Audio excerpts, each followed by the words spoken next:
My dear friends, tonight we embark on a deeper journey together, immersing ourselves in the heart of a sacred story from God's Word, a story whispering of courage, wisdom, and divine guidance. You are drawn to ancient Israel, in the time of the Judges, to a place of judgment under a solitary palm tree where Deborah, a prophetess, listens to the Almighty. Imagine, for a prolonged moment, walking those ancient paths alongside these figures of faith, feeling the dust beneath your feet, the sun on your skin, and witnessing these pivotal events unfold, events that have shaped generations and continue to speak to our hearts. So, before we delve deeper into this expansive narrative, if these stories from Scripture resonate with your spirit and bring you comfort, I warmly invite you to like this reflection and subscribe to our channel.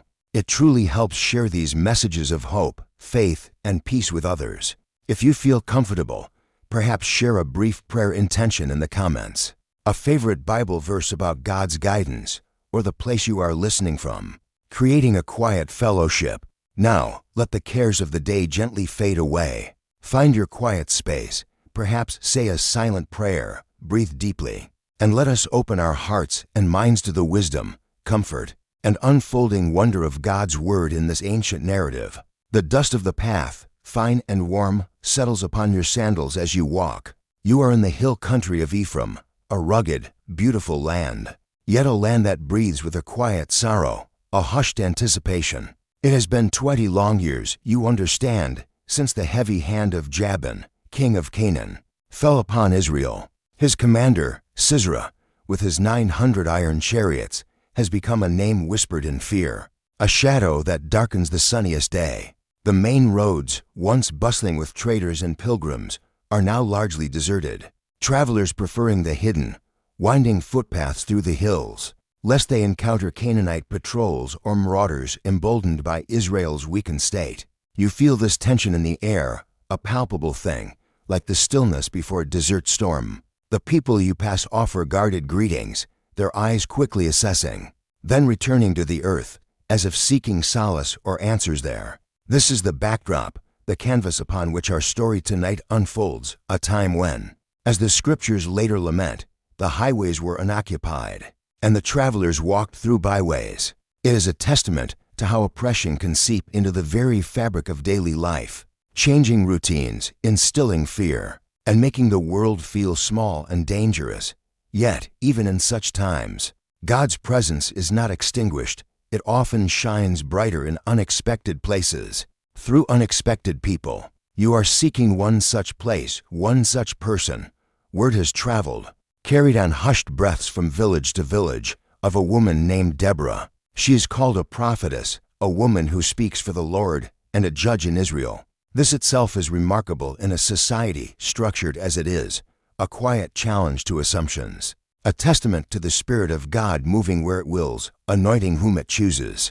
You ponder this for a moment, how God often works outside the expected norms, raising leaders from surprising quarters to fulfill His divine purposes. It's a pattern you see woven throughout the sacred texts, a reminder that human limitations do not confine the Almighty. Her place of judgment, they say, is under a specific palm tree, a landmark known simply as the Palm of Deborah, situated between Ramah and Bethel. These names, Ramah and Bethel, resonate with ancient holiness, places where patriarchs walked and God spoke. Bethel, house of God, where Jacob dreamt of a ladder to heaven.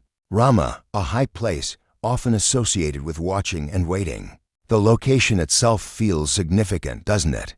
As if chosen to bridge the earthly with the divine. As you draw nearer, the air seems to subtly change. The oppressive weight you felt on the wider paths begins to lift, replaced by a quiet sense of sanctity, of peace. The terrain here is a mixture of terraced hillsides, where gnarled olive trees cling to the slopes, their silver-green leaves shimmering in the sunlight, and patches of wild herbs whose scent, a blend of thyme and sage, rises to greet you as your feet brush against them. You hear the gentle bleating of sheep from a nearby flock, the distant song of a shepherd, sounds that speak of a life attempting to continue, to find normalcy amidst the overarching dread.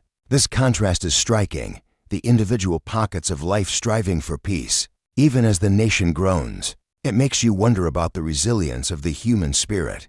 its ability to seek out oases of calm, even when surrounded by a desert of turmoil. Perhaps true peace begins in these small, consecrated spaces, in hearts turned towards the divine. And then you see it, not a grand palace or an imposing judgment hall, but a single, stately date palm, its feathery fronds reaching towards the deep blue sky like hands in prayer. It stands distinct, a natural monument in the landscape, beneath its generous shade. A small gathering of people is assembled. They are not a boisterous crowd, but rather individuals or small family groups, waiting with a quiet patience. Their faces are etched with the concerns of life, some with worry, others with a flicker of hope. You observe a farmer in a rough tunic, his hands stained with the soil, standing beside a woman who clutches a small bundle, perhaps a dispute over inheritance or a boundary line. You see an elderly man, leaning on a staff, his gaze fixed on the spot where Deborah sits, as if drawing strength from her very presence. The atmosphere is not one of legalistic coldness, but of earnest seeking. You sense that these people have come not just for a ruling, but perhaps for wisdom, for a touch of divine clarity in their confusing lives. This is a profound human need, isn't it? To find someone who can listen, truly listen, and offer guidance that seems to come from a source beyond mere human intellect. You find a place on the periphery, under the dappled shade of a nearby terebinth tree, content to observe for a while. The sun is warm, but here there is a cooling breeze that rustles the palm fronds above, creating a soft, shushing sound like a gentle lullaby. It's a sound that encourages stillness, a letting go of anxieties. Deborah herself is seated, perhaps on a smooth, worn rock or a simple woven mat. She is described as a mother in Israel, and her demeanor reflects this, not a stern, remote authority figure, but a woman of presence, of gravitas, yet with an aura of deep compassion. Her eyes, you notice, are thoughtful, attentive, missing nothing. She doesn't wear the insignia of a king or a warrior, but her authority is undeniable, an authority that seems to emanate from an inner stillness, a connection to something or someone much greater. You consider the nature of true authority. It isn't always found in outward displays of power, but often in wisdom, integrity, and a palpable sense of divine anointing. A dispute is brought before her. Two brothers, their faces flushed, their voices initially raised, are arguing over the division of their late father's flock. It's a common enough disagreement, the kind that can tear families apart, seeding bitterness for generations. You listen as Deborah allows each to speak, her gaze never wavering, her expression calm. She doesn't interrupt, but lets their grievances pour out like water finding its level. There is a subtle art to listening like this, an act of profound respect that can, in itself, begin to diffuse tension. How often, you reflect, do we truly listen to understand, rather than merely to respond or rebut? She asks a few gentle, probing questions, not to assign blame, but to uncover the heart of the matter, the unspoken fears or perceived injustices that lie beneath the surface of their angry words. Her voice is not loud, but it carries a certain resonance, a timbre that commands attention without demanding it. It's the voice of someone accustomed to quiet communion, to discerning the subtle whispers of the Spirit. You notice she doesn't consult voluminous scrolls of law, though she is undoubtedly familiar with the traditions and statutes of Moses. Instead, after listening intently, she closes her eyes for a moment. A hush falls over the small assembly. Even the rustling of the palm fronds seems to pause. In that silence, you feel a heightened sense of spiritual awareness, as if the veil between worlds has thinned. It is clear she is seeking guidance not from human precedent alone, but from the divine source of all wisdom. This is the essence of her role as a prophetess judge, to bring God's perspective, to bear on the complexities of human life. It's a powerful reminder that true justice and lasting peace are rooted in something deeper than legal codes. They are rooted in righteousness, in the very character of God. When she opens her eyes, there is a serenity in her expression. She speaks to the brothers, her words measured, kind, yet firm. She doesn't just offer a ruling on the division of the sheep. She speaks to their relationship, to the memory of their father, to the importance of brotherhood. She reminds them of principles of fairness, of looking not only to their own interests, but also to the interests of each other, a teaching that echoes down through the ages. finding its ultimate expression in the Messiah's call to love. You see the tension gradually ease from their shoulders, the anger in their eyes replaced by a dawning understanding, perhaps even a touch of shame for their earlier harshness.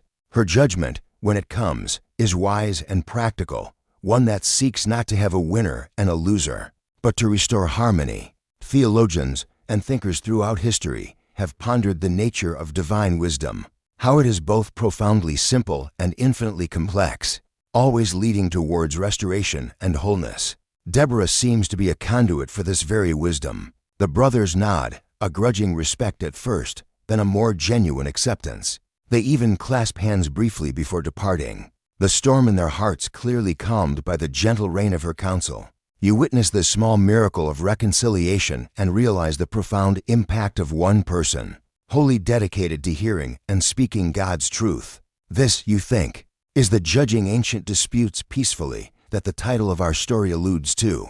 It's not merely about the absence of conflict, but the active cultivation of understanding and righteousness. It's a slow, patient work, one dispute, one heart at a time. You reflect on how often we long for such wisdom in our own conflicts, our own moments of confusion. Where do we turn? Deborah's example suggests we turn inward and upward, to cultivate that same attentiveness to the Spirit's guidance. Another case is brought forward. A woman, her face veiled, speaks in a low, trembling voice of a debt owed to her, a debt her neighbor now denies. There are no written contracts, only her word against his. It's a situation ripe for injustice. Again, Deborah listens. She questions the neighbor, not with accusation, but with a calm inquiry that seeks to draw out the truth. You sense her discerning spirit at work, sifting through words, observing expressions, perhaps sensing the subtle vibrations of truth or deceit. The scriptures tell us that the Lord does not see as man sees, for man looks at the outward appearance, but the Lord looks at the heart. A prophetess like Deborah, guided by God, would be granted glimpses into that deeper reality. You ponder the difficulty of judging when evidence is scarce, the reliance one must place on character, on the subtle leading of the Spirit, and on the ultimate omniscience of God who sees all. She might propose a solution that tests the integrity of both, or perhaps she speaks a word of knowledge, revealing a detail only those involved could know, a gentle sign of God's awareness. The outcome, like before, is not just a legal resolution, but a moral one, an affirmation of truth and a call to integrity. Watching her, you understand that her authority isn't self-derived. It is earned through faithfulness, through countless hours spent in communion with God, allowing His character to shape hers. This is the source of her gentle wisdom. It is not weakness, but strength under divine control.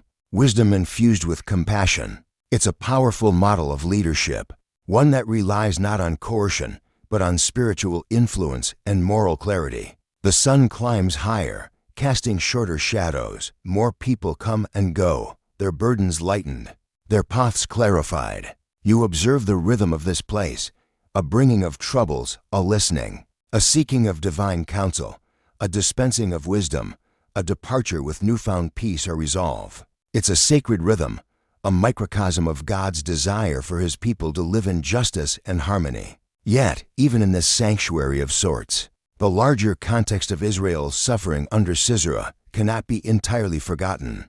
It's like a distant drumbeat, a reminder of a dissonance that these individual moments of peace cannot fully resolve. You wonder if Deborah feels this pressure, this weight of a nation's silent plea for deliverance. Her role as judge addresses the symptoms of a fractured society. But her prophetic insight must surely be wrestling with the root cause, Israel's straying from God, and the consequent oppression. Many traditions of faith emphasize that personal piety and communal justice are deeply intertwined. One cannot truly flourish without the other.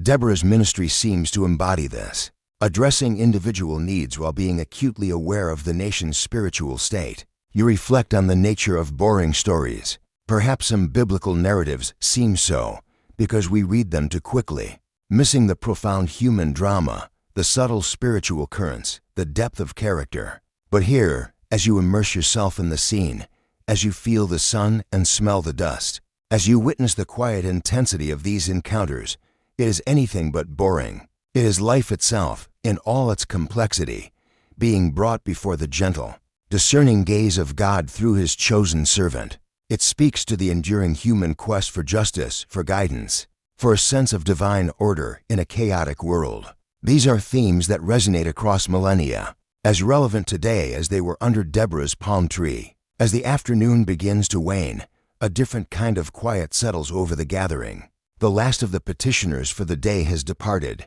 Deborah sits for a moment in stillness, her head perhaps bowed, not in weariness, though her task is undoubtedly draining, but in communion. You sense a profound gratitude in her posture, a returning of all things to God. This act of recentering is crucial for anyone in a position of spiritual responsibility. It is how the wellspring of wisdom is kept fresh and pure. How often, you might ask yourself, do we take time for such quiet communion? To simply be in God's presence, to listen, to replenish our spirits before rushing back into the demands of life? The shade of the palm tree lengthens, stretching eastward. The hills of Ephraim begin to glow with the warm, golden light of late afternoon. The air cools slightly, carrying the scent of wood smoke from nearby cooking fires as families prepare their evening meals. You feel a sense of peace having witnessed the day's proceedings, a renewed appreciation for the quiet, steady work of God in the midst of a troubled world. But there is also a stirring within you, a sense that this daily rhythm of judging local disputes, vital as it is not the entirety of Deborah's calling, nor the full extent of Israel's need. The problem of Sisera, of Jabin, of the iron chariots, and the 20 years of oppression hangs heavy, an unresolved chord. The gentle wisdom displayed here, the peaceful resolution of disputes, these are precious gifts. But a larger peace, a national deliverance, seems to cry out for a different kind of divine intervention, a more dramatic unfolding of God's power. You wonder what thoughts filled Deborah's mind as she looks out over the land, her land, suffering under a foreign yoke. Does her prophetic heart already sense the stirring of a divine plan, a call to something more than judging under her palm? The Spirit of God, which gives wisdom for daily life, also imparts courage for extraordinary challenges. The day has shown you her wisdom. Perhaps the days to come will reveal her courage and the awesome power of the God she serves. You breathe deeply, feeling the sacredness of this place, this moment, ready to see what unfolds next in this ancient, holy land. The light softens further, painting the terraced hills in hues of lavender and rose. You linger, not wanting to break the tranquil spell that has settled around the palm of Deborah. The few remaining individuals who had accompanied petitioners, or perhaps were simply seeking the solace of this hallowed space, begin to quietly disperse, their footsteps soft on the packed earth as they head towards their homes in nearby villages. You imagine them carrying with them not just the memory of judgments rendered, but a renewed sense of God's attentiveness. This is a powerful takeaway from any encounter with true spiritual authority, the feeling that one has been seen, heard, and that the divine is intimately concerned with the details of human existence. It's a profound comfort, especially in times of widespread distress. How easily, you reflect, can a sense of national suffering lead to a feeling of individual insignificance, a fear that one's personal struggles are lost in the larger cry of a people?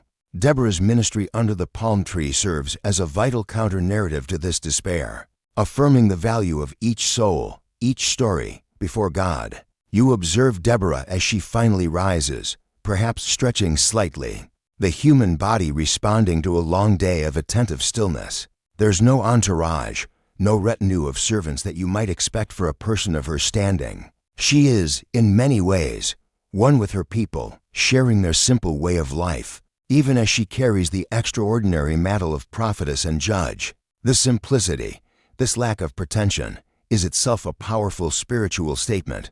It speaks of a leadership rooted in service rather than status, in divine calling rather than personal ambition. You consider how often in the sacred narratives, God chooses leaders who are unassuming, who are not seeking power for its own sake. Moses at the burning bush, David among his sheep, Amos the herdsman. The pattern is consistent, reminding us that God's criteria for leadership often differ vastly from the world's. Perhaps a young woman, a relative, or a trusted attendant approaches with a skin of fresh water and a small loaf of barley bread.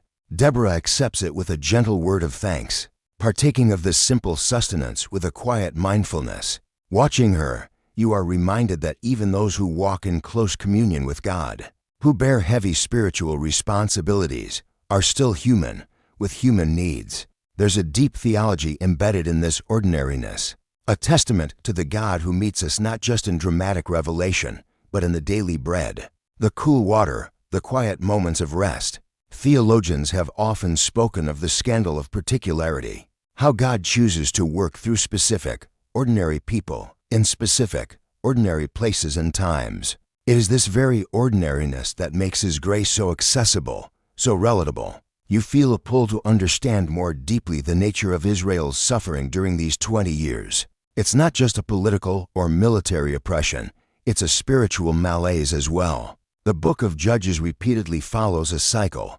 The people of Israel do evil in the sight of the Lord, forgetting His covenants and turning to the idols of the surrounding nations. God, in His justice and for their ultimate correction, allows them to fall under the hand of oppressors. The people cry out to the Lord in their distress, and God, in His mercy, raises up a deliverer, a judge, to save them. This cycle is a profound commentary on human nature and divine faithfulness. You wonder about the specific ways this doing evil manifested before Jabin's rise. Was it a slow erosion of faith, a gradual assimilation of Canaanite practices, a neglect of the Lord's commandments that promote justice and compassion within the community? These are not merely historical questions.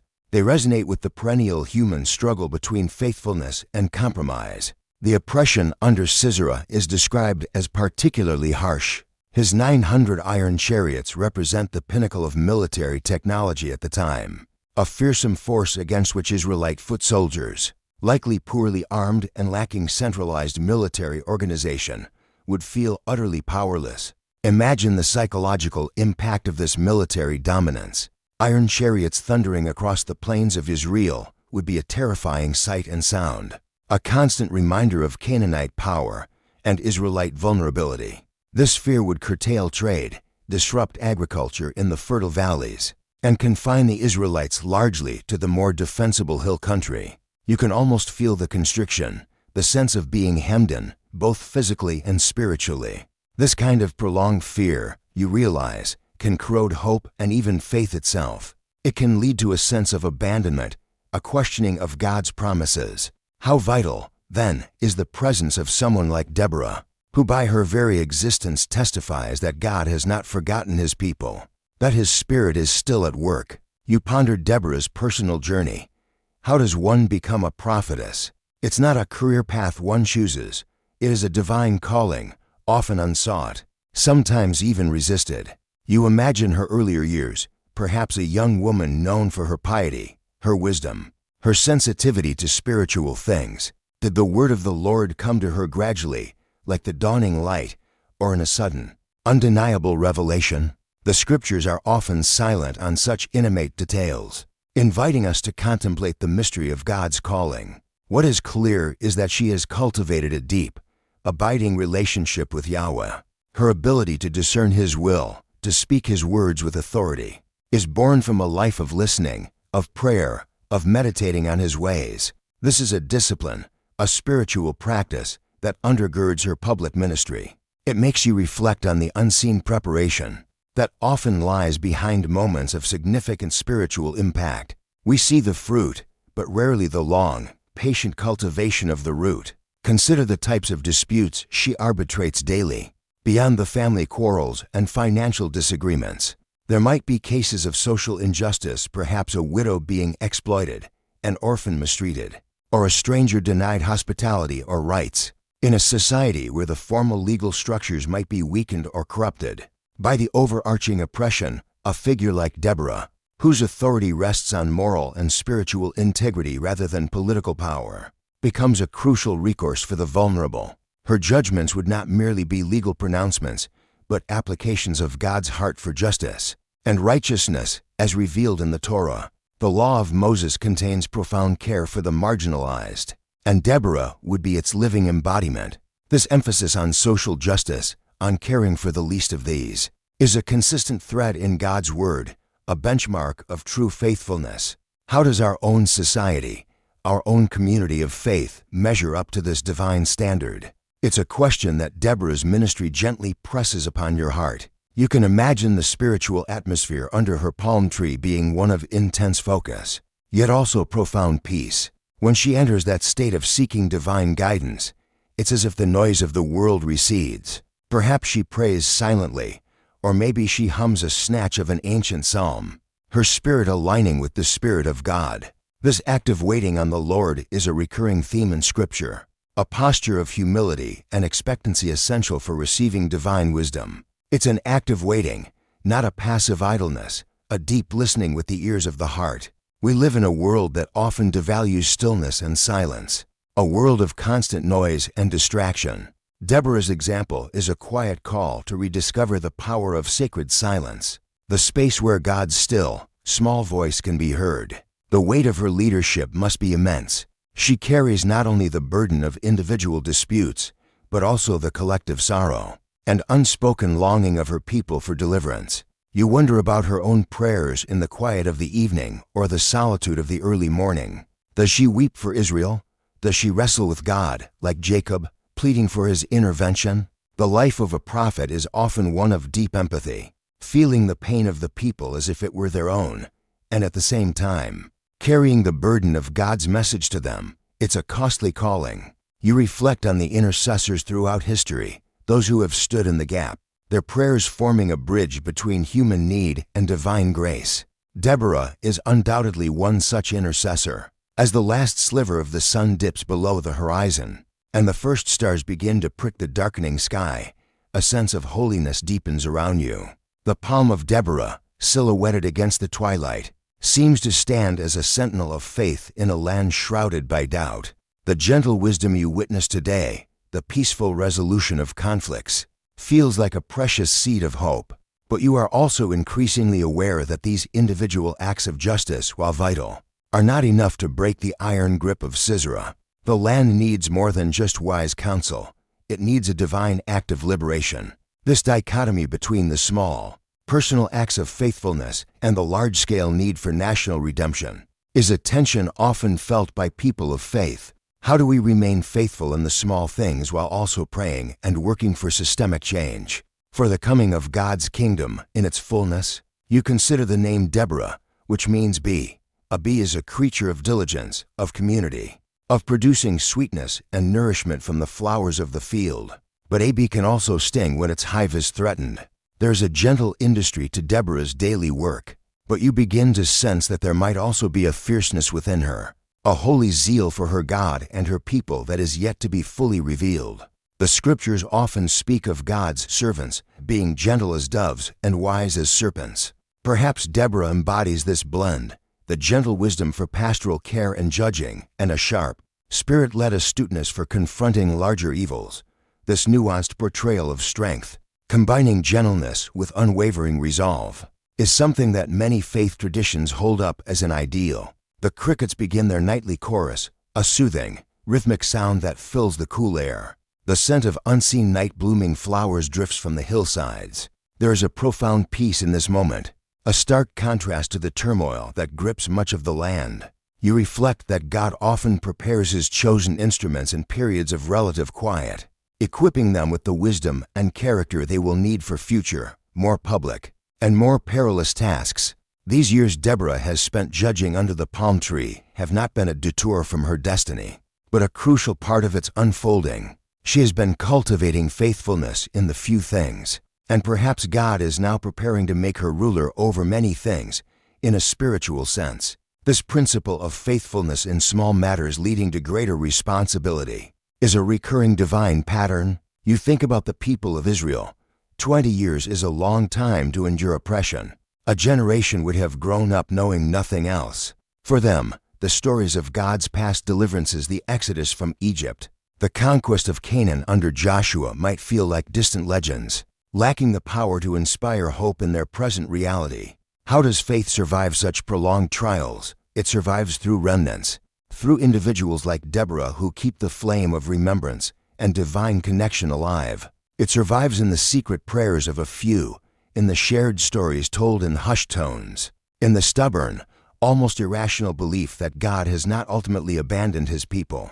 It's a faith tested in the crucible of suffering, and often it emerges refined and strengthened, though perhaps with scars. The mystery of faith is that it can coexist with doubt, with pain, with profound questioning, yet still cling to the promise of God's ultimate goodness and sovereignty. The moon, a slender crescent, begins its ascent, casting a silvery glow upon the land. You feel a sense of being on holy ground, not just because of the historical significance of Bethel and Ramah nearby, but because God's presence has been so palpable here today. In the quiet wisdom of His servant, you are learning that boring is a matter of perspective. When you look with the eyes of the heart, when you listen for the whispers of the Spirit, even the seemingly mundane details of ancient life can become luminous with meaning, revealing profound truths about God, about humanity, about the intricate dance of divine grace and human struggle. As you prepare to rest, perhaps finding a sheltered spot not too far from this peaceful vicinity, you carry with you the images of the day, the earnest faces of the petitioners, the calm authority of Deborah, the quiet dignity of justice sought and found. And yet, there's also an unshakable feeling that the story is far from over. The peace of Deborah's palm tree is a localized peace, a temporary reprieve. The larger shadow of Sisera's chariots still looms. The gentle wisdom has been displayed in judging disputes, but how will it manifest in the face of overwhelming military might? The need for a broader, national salvation is becoming increasingly urgent in your heart. Reflecting what must be a growing cry in the heart of Israel itself, you sense that the Spirit of God, which has so clearly gifted Deborah with wisdom for judgment, is perhaps beginning to stir in a new way, preparing her, and through her, her people, for a different kind of engagement, a direct confrontation with the forces that seek to crush their spirit and extinguish their faith. The night is deep and still, but it feels pregnant with possibility, with the unspoken promise of a new dawning that God is preparing. The new day arrives softly in the hill country of Ephraim. You awaken to the cool, dew-kissed air, the sounds of waking birds, and the distant, rhythmic clang of a blacksmith's hammer from a nearby village, a sound that speaks of life's persistence, its quiet industry even under the shadow of oppression. The first rays of sunlight touch the upper fronds of the palm of Deborah, turning them to gold, while the ground beneath still lies in cool shadow. It's a visual metaphor, perhaps,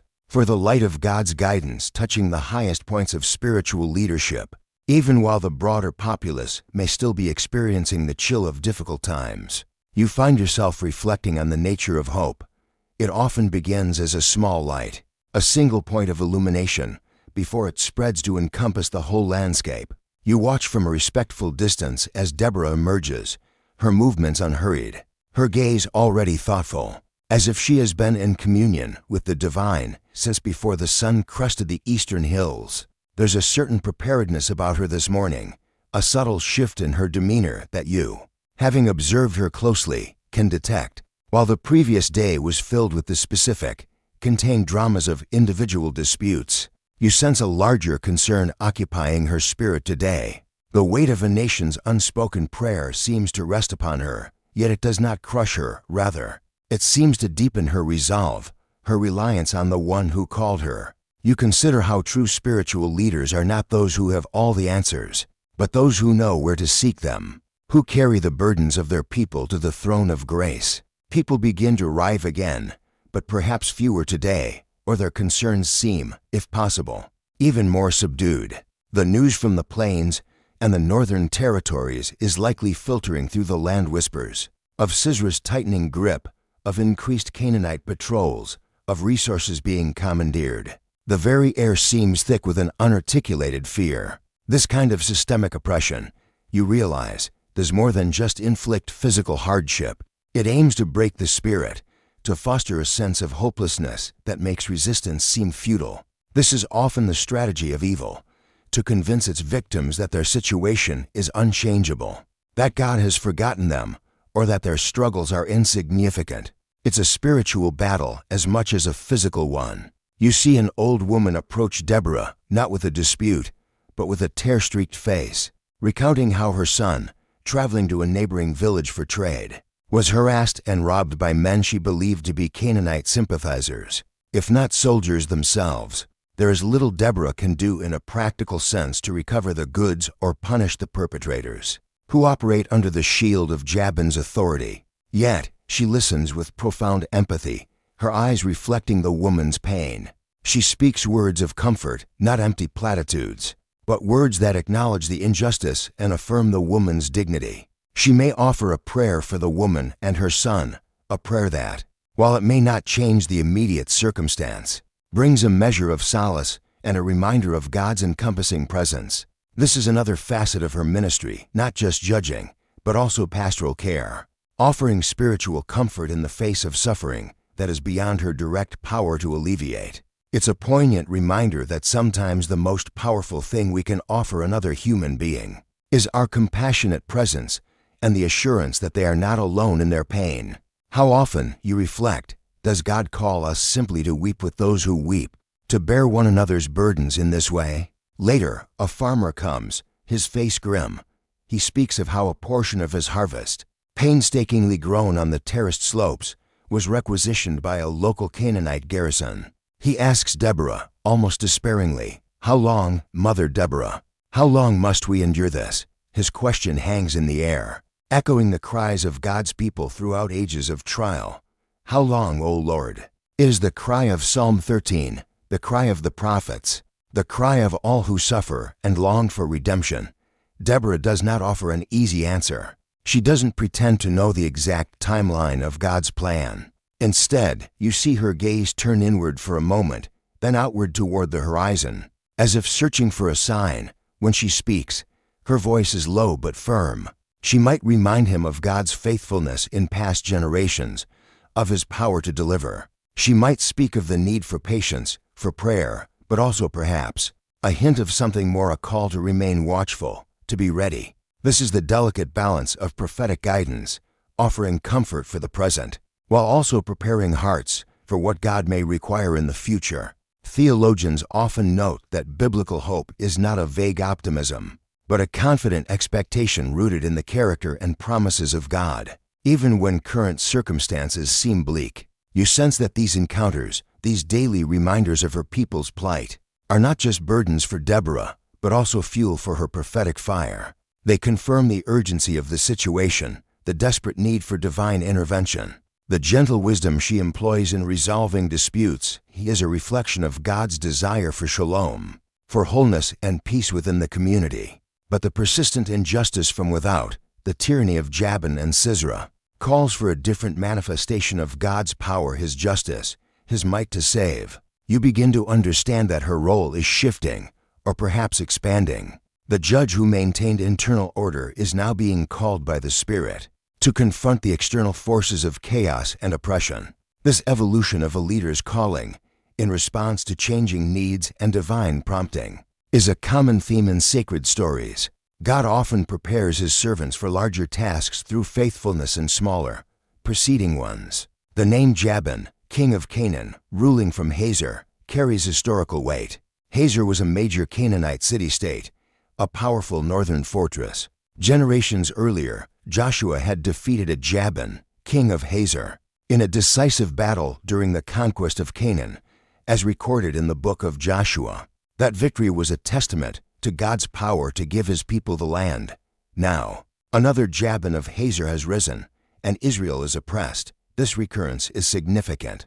It suggests a resurgence of Canaanite power, perhaps due to Israel's own spiritual decline and disunity. It also sets the stage for God to demonstrate his power anew, to show that he is the same God who delivered them in the past. The remembrance of past victories becomes crucial fuel for present faith. How often do we need to remind ourselves of God's past faithfulness in our own lives, to find courage for current challenges? And then there is Sisera, Jabin's commander. He is the enforcer, the visible face of the oppression. His base is Harosheth Hagoyim, Harosheth of the Gentiles or nations, possibly a fortified military center with a mixed population, strategically located to control the vital Yisrael Valley and the major trade routes. His 900 iron chariots are not just a military asset, they are a psychological weapon. In the open terrain of the valleys, they would be virtually invincible against tribal militias. They represent the cutting edge of military might, the embodiment of human power arrayed against God's people. The fear they inspire is a key element of Canaanite control. You can almost hear the rumble of their wheels, the clatter of harnesses. The shouts of the charioteers sounds designed to intimidate and demoralize. This is the foe that Israel faces. This is the challenge that is beginning to press upon Deborah's spirit with undeniable force. You imagine Deborah in her moments of solitude, perhaps at night under the vast, starry sky, or in the pre-dawn stillness. Her prayers are no longer just for wisdom in judging property lines or calming family feuds. They must be prayers that grapple with the immense imbalance of power. Prayers that cry out for God to remember His covenant, to arise and scatter His enemies. She would be keenly aware of Israel's own culpability, their straying from God that opened the door to this oppression, as the theological framework of Judges so clearly outlines. So, her prayers would also be prayers of intercession, perhaps confession on behalf of her people, pleading for mercy and a return to faithfulness. The heart of a true prophet carries this dual burden, lament for sin and longing for redemption. Many spiritual traditions emphasize that true intercession begins with identifying with the brokenness of those for whom one prays. It is in this context of deepening crisis and earnest prayer that the specific call of God begins to crystallize within her. The Spirit of the Lord, which already rests upon her as a prophetess, now starts to impress upon her a more direct, active role in the nation's deliverance. It's no longer just about maintaining a pocket of peace under her palm tree. It's about extending that peace, that shalom of God, to the entire land. This is a daunting prospect. She is a woman in a patriarchal society, a judge whose authority is moral rather than military. How can she possibly confront the might of Sisera? The answer, as always in such biblical narratives, lies not in human capability, but in divine empowerment. Not by might, nor by power, but by my Spirit, says the Lord of hosts. This truth, echoed by the prophet Zechariah centuries later, is the bedrock of Deborah's courage. You sense a new intensity in her gaze when she looks towards the north, towards the plains of Israel, where Sisera's power is concentrated. It's a gaze that seems to penetrate the physical distance, to assess the spiritual landscape. She is not just seeing the enemy, she is seeking God's strategy, listening for His command. This is a critical juncture in her story, the transition from being a reactive problem solver to a proactive agent of God's deliverance. It requires immense faith to step out of a familiar role, however important, into a new and far more dangerous one. You reflect on moments in your own life or in the lives of people you admire, when such a call to step into the unknown, relying solely on God's guidance, has come. These are defining moments, hinges upon which destinies turn. The initial summons that begins to form in her heart and mind is for a man named Barak, son of Abinoam, from Kedesh in Naphtali.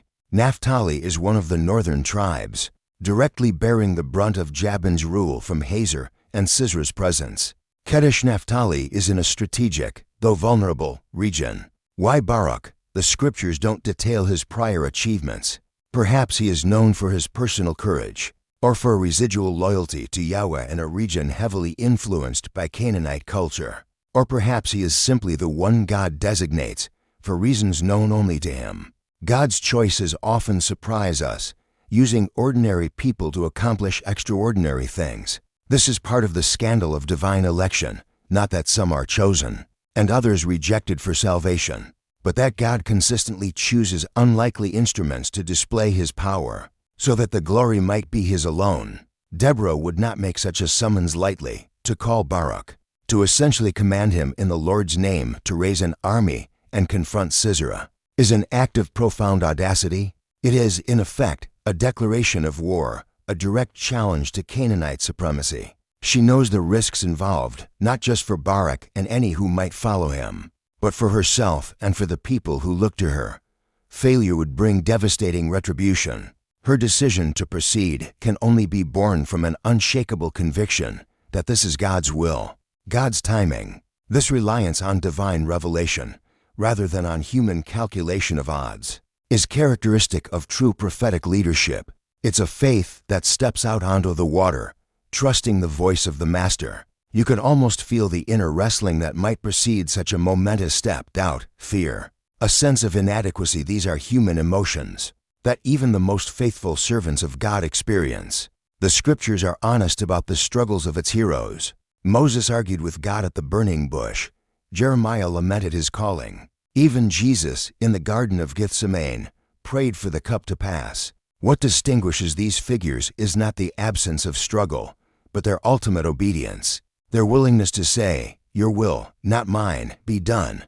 Deborah, you sense, is reaching that point of yieldedness, where the clarity of God's call outweighs all personal fears and human calculations. Her gentle wisdom is now being forged into a steely resolve. The atmosphere under the palm tree, while still a place of peace, now also holds a charge of anticipation, of impending divine action. The disputes brought before her may seem smaller, almost trivial, against the backdrop of this emerging national crisis, yet she continues to attend to them with the same care and diligence. This faithfulness in the midst of momentous internal preparation is remarkable. It speaks of a character grounded in integrity, a leader who does not neglect present duties while discerning future directions. It's a lesson in itself that great callings do not absolve us from the responsibilities of our daily lives. As the day draws to a close, you feel that a threshold is about to be crossed. The period of quiet judgment, of maintaining a small flame of justice in a darkening land, is culminating. The Lord is preparing to do a new thing. The oppression of Jabin and Sisera has reached its appointed limit, and the cry of the people has ascended to heaven. Deborah, the prophetess, the mother in Israel, the bee whose gentle industry has nourished her community, is now being prepared by God to deliver a sting to the oppressors. The gentle wisdom cultivated under her palm tree will soon be paired with a divine courage that will inspire a nation and resound through the ages. You are on the cusp of witnessing how God turns mourning into dancing, how He uses the seemingly weak to confound the strong, and how a single individual, wholly yielded to Him, can become a channel for His mighty acts of salvation. The air is still, but it is the stillness before the wind of the Spirit begins to blow with power. The stillness of the pre-dawn hours gives way to a day charged with an unspoken significance. You sense it in the way Deborah carries herself, a focused intensity that underlies her customary serenity. The time for quiet contemplation and preparation is drawing to a crucial point of action. The divine prompting within her regarding Barak, son of Abinoam, has solidified into a clear directive from the Lord. Today, you feel, the message will be sent, the call will be issued. This transition from divine revelation to human action is a sacred and often daunting step, one that requires not just faith but also immense courage. It's one thing to hear God's voice in the solitude of prayer. It's another to translate that voice into a command that will set in motion events of national consequence, events that will undoubtedly involve risk, sacrifice, and the potential for great triumph or devastating loss. You ponder the weight of such responsibility, the solitary burden of leadership that must act on convictions invisible to others, trusting solely in the anointing and guidance of the Spirit. You imagine the scene, Deborah, having spent time in deep communion with God, perhaps in the early morning light that filters through the fronds of her palm tree, now prepares to convey the Lord's summons. She might call a trusted messenger, someone known for their discretion and faithfulness, to carry the word to Barak and Kedesh of Naphtali. Kedesh is some distance to the north, in the tribal territory of Naphtali, a region feeling the full impact of Canaanite oppression from Hazor. The journey itself would not be without peril, requiring travel through areas where Sisera's influence was strong. This very act of sending a messenger is an act of faith, a commitment to the path God has laid out. Many spiritual traditions speak of faith as a journey, where each step taken in obedience opens the way for the next, even when the final destination is not fully clear. The message to Barak, as recorded in the 4th chapter of Judges, is direct and authoritative. Has not the Lord, the God of Israel, commanded you, go, gather your men at Mount Tabor, taking 10,000 from the people of Naphtali and the people of Zebulun, and I will draw out Sisera, the general of Jabin's army, to meet you by the river Kishon with his chariots and his multitude, and I will give him into your hand. This is no mere suggestion or piece of advice. It is a divine command relayed through God's prophetess. Notice the elements, the specific location Mount Tabor, the tribes to be mustered Naphtali and Zebulun, who were particularly affected by the oppression in the north. The promise of God's direct intervention. I will draw out Sisera. I will give him into your hand. This is a message brimming with divine assurance, designed to inspire faith and obedience in Baruch. It's a reminder that when God calls, He also equips and empowers. He doesn't just point out the problem. He provides the strategy and the promise of victory. Now, you turn your thoughts to Baruch. Who is this man, son of Abinoam? The scriptures provide few details about his prior life, thrusting him onto the stage of history at this pivotal moment. He is from Kedesh, a city of refuge and a Levitical city, which might suggest a background with some connection to Israel's religious traditions.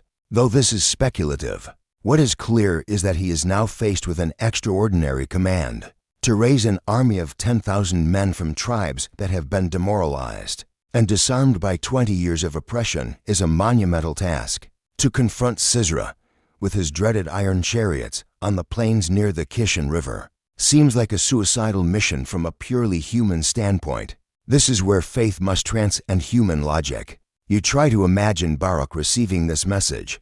Perhaps he is a man of known valor, a natural leader who has chafed under Canaanite rule, his heart aching for Israel's freedom. Or perhaps he is more cautious, acutely aware of the overwhelming odds. The biblical narrative often showcases the humanity of its heroes, their moments of hesitation and doubt, which makes their ultimate acts of faith even more compelling. The messenger arrives at Kedesh, seeking out Baruch. You can picture the scene. The messenger, travel-stained but resolute, delivering Deborah's powerful words. Baruch listens, the divine command echoing in his ears. 10,000 men, Mount Tabor, Sisera's chariots, the river Kishon, and the promise, I will give him into your hand. How does he react? The scripture tells us his response is conditional. He says to Deborah, presumably through the returning messenger, or perhaps he travels to her. As the narrative flow suggests a direct conversation, if you will go with me, I will go, but if you will not go with me, I will not go. This is a fascinating and very human response. It reveals Baruch's respect for Deborah's spiritual authority and her connection to God. He recognizes that her presence signifies God's presence and favor. He wants the assurance that the prophetess, the one who received the command, is fully invested, physically present in this perilous undertaking. It's not necessarily a sign of cowardice, as some might interpret it, but perhaps a pragmatic recognition that the morale of the troops, their willingness to fight against such odds, would be immeasurably boosted by the visible presence of God's chosen representative. Think about it. In ancient warfare, the presence of priests, prophets, or sacred objects like the Ark of the Covenant often played a crucial role in inspiring soldiers and invoking divine aid. Baruch is essentially saying, if God is truly with us in this, let his prophetess be the tangible sign of that presence. However, his condition also reveals a measure of human hesitancy, a reliance on human support even when a divine command has been given. He wants Deborah's presence as a security, a comfort. This is understandable. The path of obedience can feel lonely and frightening, and the desire for reassurance is deeply human. Yet, it also subtly shifts the focus from complete reliance on God's promise alone to reliance on God's promise plus Deborah's presence. Many spiritual writers have explored this tension, the difficulty of trusting God's unseen power without seeking tangible, human assurances. Deborah's reply to Baruch is both accepting and prophetic. She says, I will surely go with you. Nevertheless, the road on which you are going will not lead to your glory, for the Lord will sell Sisera into the hand of a woman. She agrees to his condition, demonstrating her own commitment and courage. She is willing to step out of her traditional role, away from the relative safety of her palm tree, and onto the path of war. This is a profound act of leadership and solidarity. But she also delivers a prophecy that subtly rebukes Baruch's lack of complete faith, or perhaps simply states the divine consequence of his condition. The ultimate glory for the victory, the defeat of the mighty Sisera, will not go to Baruch, the military commander, but to a woman. This is a stunning pronouncement in that cultural context. It challenges the conventional notions of honor and heroism, which were almost exclusively male-centric, especially in warfare. It's another instance of God choosing the unexpected, the seemingly less powerful, to accomplish his purposes. thereby ensuring that the glory belongs to him alone. Theologians throughout the ages have marveled at the layers of meaning in such divine promises, often seeing in them a foreshadowing of God's way of overturning worldly power structures. You ponder this prophecy. Who is this woman? At this point, neither Deborah nor Barak nor you, the listener, knows her identity. It adds an element of divine mystery and suspense to the unfolding narrative. It also underscores a key theme in the book of Judges and indeed the entire Bible: God's sovereignty. He is orchestrating events, using human choices and actions, even their weaknesses, to fulfill his ultimate plan. Barak's conditional faith does not derail God's purpose. It simply becomes part of the tapestry he is weaving. How God's grace operates in such moments, turning even human limitations towards his divine ends, is a sacred mystery that continues to inspire awe and humble reflection. So, Deborah rises and goes with Barak to Kadesh. Imagine her arrival there, in the heart of the northern tribes. Her presence, this prophetess from Ephraim, renowned for her wisdom and her connection to Yahweh, would be a powerful catalyst. It would lend immense weight to Barak's call to arms. Her courage in undertaking this journey, in associating herself so directly with this risky military venture, would speak volumes to the demoralized people of Naphtali and Zebulun. Her faith becomes contagious. You can almost see the flicker of hope igniting in eyes that had long been dimmed by fear and resignation. This is the power of incarnational leadership that doesn't just send messages from afar, but enters into the struggle alongside the people. The preparations for war begin. Mustering 10,000 men is no small feat. Messengers would be sent throughout the tribal territories of Naphtali and Zebulun, from village to village, from clan to clan. Barak, now accompanied and affirmed by Deborah, would make passionate appeals. They would speak of God's command, of Deborah's prophecy, of the promise of deliverance from Sisera's tyranny. They would invoke the memory of God's past mighty deeds on behalf of Israel. It would be a call to courage, to faith, to reclaim their identity as God's covenant people. You can imagine the scenes in the villages, the elders conferring, the young men feeling a stir of long-suppressed desire for freedom, the women praying, packing meager provisions. There would be excitement, yes, but also fear. The shadow of Sisera's chariots is long and dark. Many would count the cost, thinking of their families, their farms, the overwhelming odds. This is the reality of mobilization for a seemingly impossible conflict. The scriptures mention Naphtali and Zebulun specifically. These tribes, located in the Galilee region, were directly in the path of Canaanite power radiating from Hazor and Harosheth Hagoyim. Their response is crucial. Their willingness to rise up, despite their vulnerability, is a testament to the power of Deborah's prophetic call and Barak's leadership, and ultimately, to the work of God's Spirit stirring their hearts. It's a reminder that often, those who suffer most acutely are the first to respond to a call for liberation, for they have the least to lose and the most to gain. You reflect on the courage it takes to be among the first to stand up against a powerful oppressor, to risk everything on the hope of a better future. Mount Tabor, the designated gathering place, is a distinctive, dome-shaped mountain rising majestically from the northeastern edge of the Israel Valley. It is a strong, defensible position, visible from afar, a natural rallying point. Its strategic location overlooks the plains where Sisera's chariots operate.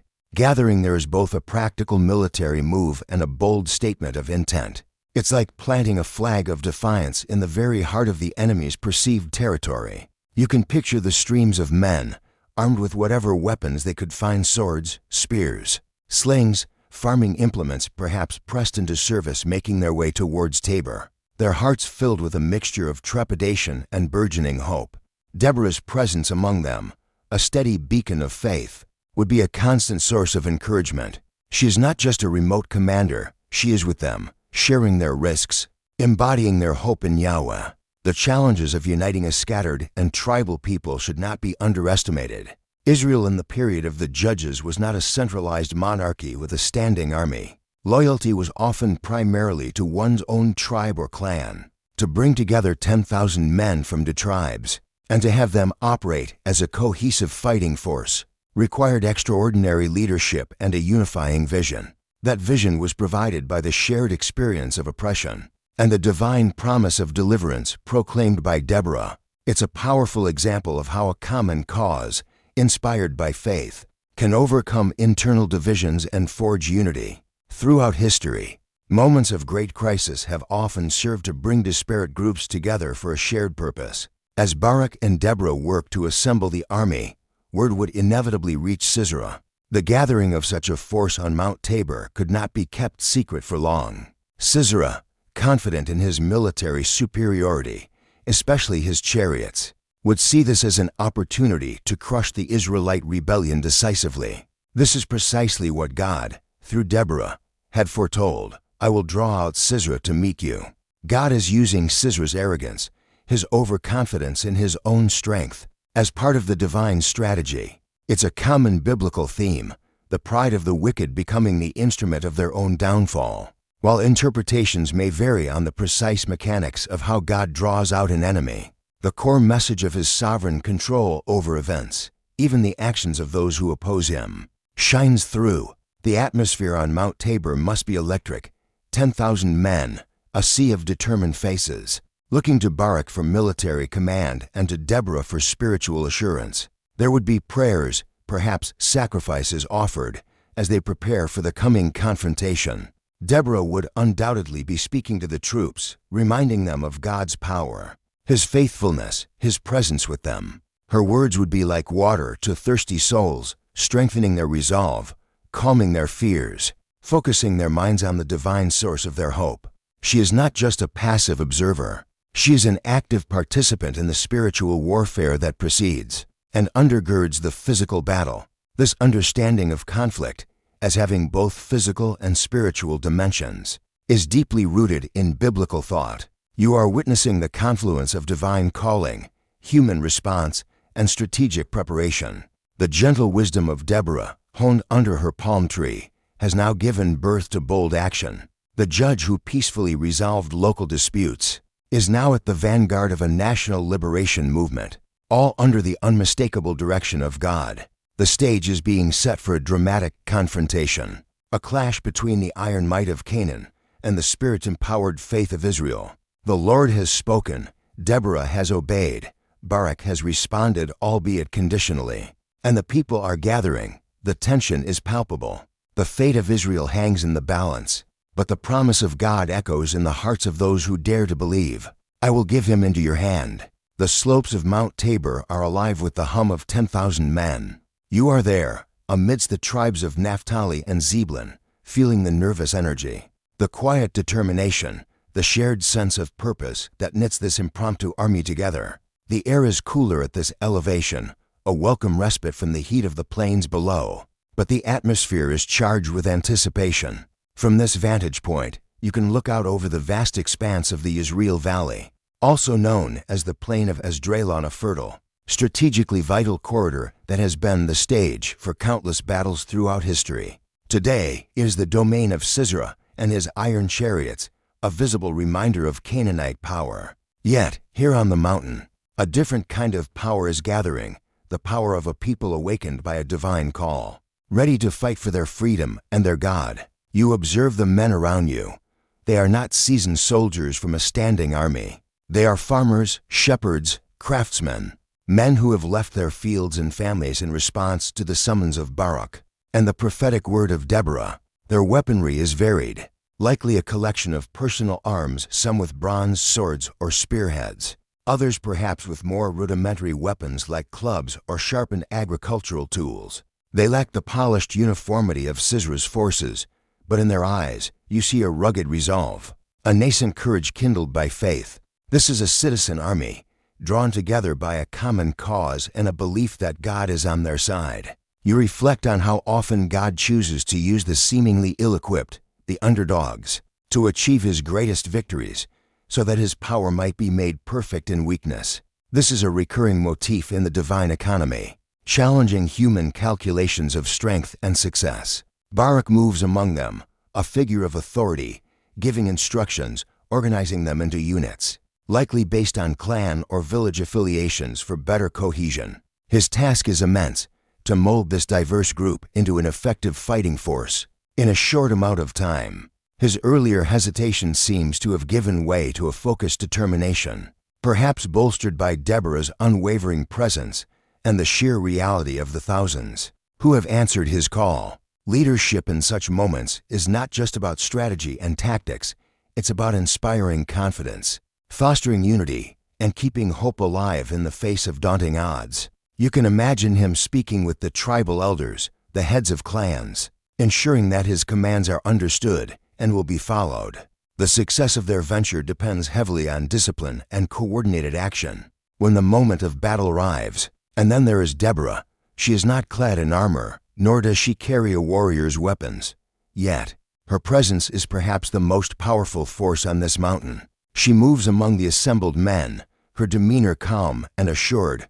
Her words, when she speaks, are not of military strategy, but of faith, of reliance on Yahweh, the God of Israel's armies. She is their spiritual anchor, their visible link to the divine commander-in-chief. You might see her leading prayers, her voice clear and resonant, invoking God's covenant faithfulness, reminding the people of his promises to their ancestors Abraham, Isaac, and Jacob, and his mighty acts of deliverance, like the parting of the Red Sea.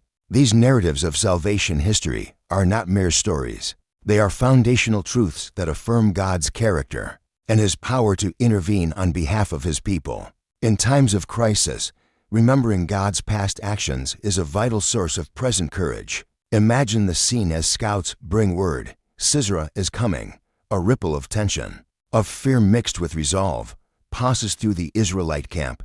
The scripture says, and Sisera called together all his chariots, 900 chariots of iron, and all the people who were with him. From Harosheth Hagoyim to the river Kishon, the enemy is mobilizing his full strength.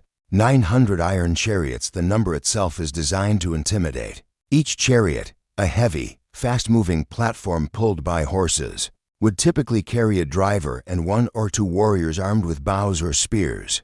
They were the ancient equivalent of tanks, capable of breaking infantry formations and causing widespread panic and destruction on open, flat terrain like the Yisrael Valley. Accompanying the chariots would be a large infantry force, all the people who were with him, likely well-equipped and battle-hardened Canaanite soldiers and mercenaries. From a purely military perspective, the odds are overwhelmingly in Sisera's favor. You can almost hear the distant rumble, feel the ground begin to tremble faintly as Sisera's formidable army advances towards the Kishon River at the foot of Mount Tabor. This is the moment of truth, the point where faith must translate into action.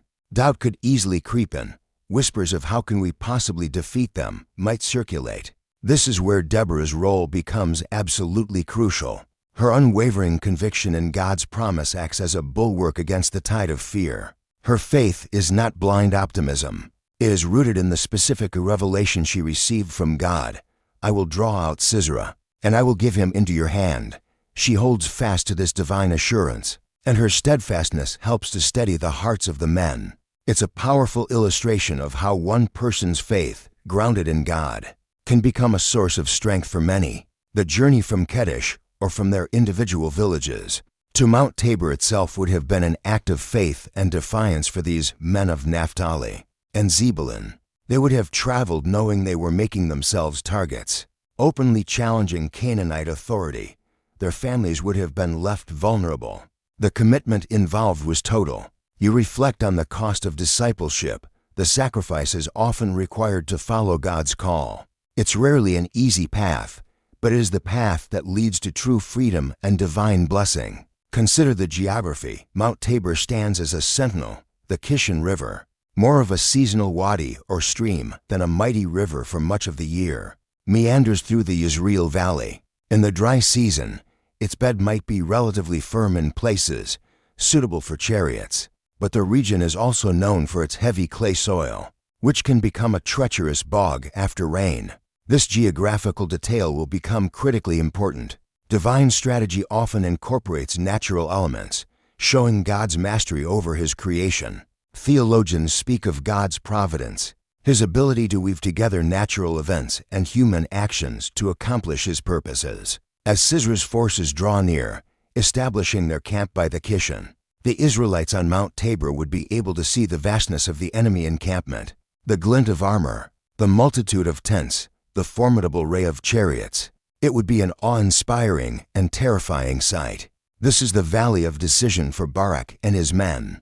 Will they descend from their relatively safe mountain stronghold to engage such a superior force on the plain, the very terrain that favors the chariots? Human wisdom would scream no, but divine command often calls for actions that defy conventional wisdom. The moment arrives, Deborah says to Barak, "Up, for this is the day in which the Lord has given Sisera into your hand. Does not the Lord go out before you?" Her words are a clarion call, a divine command to advance. Up. There is urgency, immediacy. This is the day God's appointed time for victory has come. The Lord has given Sisera into your hand. She reiterates the promise, not as a future possibility, but as a present reality already accomplished in the divine realm. And the crucial reassurance, does not the Lord go out before you? This is the ultimate source of their courage. They are not going into battle alone. Yahweh himself is their vanguard, their champion, leading the way. This concept of God as a divine warrior, fighting on behalf of his people, is a powerful and recurring image in the Old Testament, particularly in Exodus and Joshua, and now here in Judges. It underscores God's active involvement in the struggles of those who trust him. So Barak goes down from Mount Tabor, and 10,000 men with him. Imagine that descent. It's a point of no return. As they move down the slopes, they are willingly leaving their advantageous high ground, committing themselves to engage the enemy on his terms, or so it seems. This act requires immense trust in Deborah's prophetic word, and in God's unseen presence leading them. You can feel the pounding of hearts, the grip tightening on weapons, the prayers whispered on every breath. The fate of their families, their tribes, their nation, rests on their obedience and God's intervention. The spiritual atmosphere is thick with meaning. This is more than just a battle between two armies. It is a contest between Yahweh, the God of Israel, and the idols of Canaan, a contest between faith and fear, between divine promise and human might. The stakes are incredibly high. The land has groaned under oppression for 20 years. The people have cried out to the Lord. Now God is answering that cry, but he is doing so through the willing participation, the courageous faith of his people. This partnership between divine sovereignty and human responsibility is a profound mystery. God calls, God empowers, God promises victory, but humans must choose to obey, to step out in faith, to engage in the struggle. You ponder the emotions of Deborah at this moment. She has delivered God's message. She has accompanied Barak. She has encouraged the troops.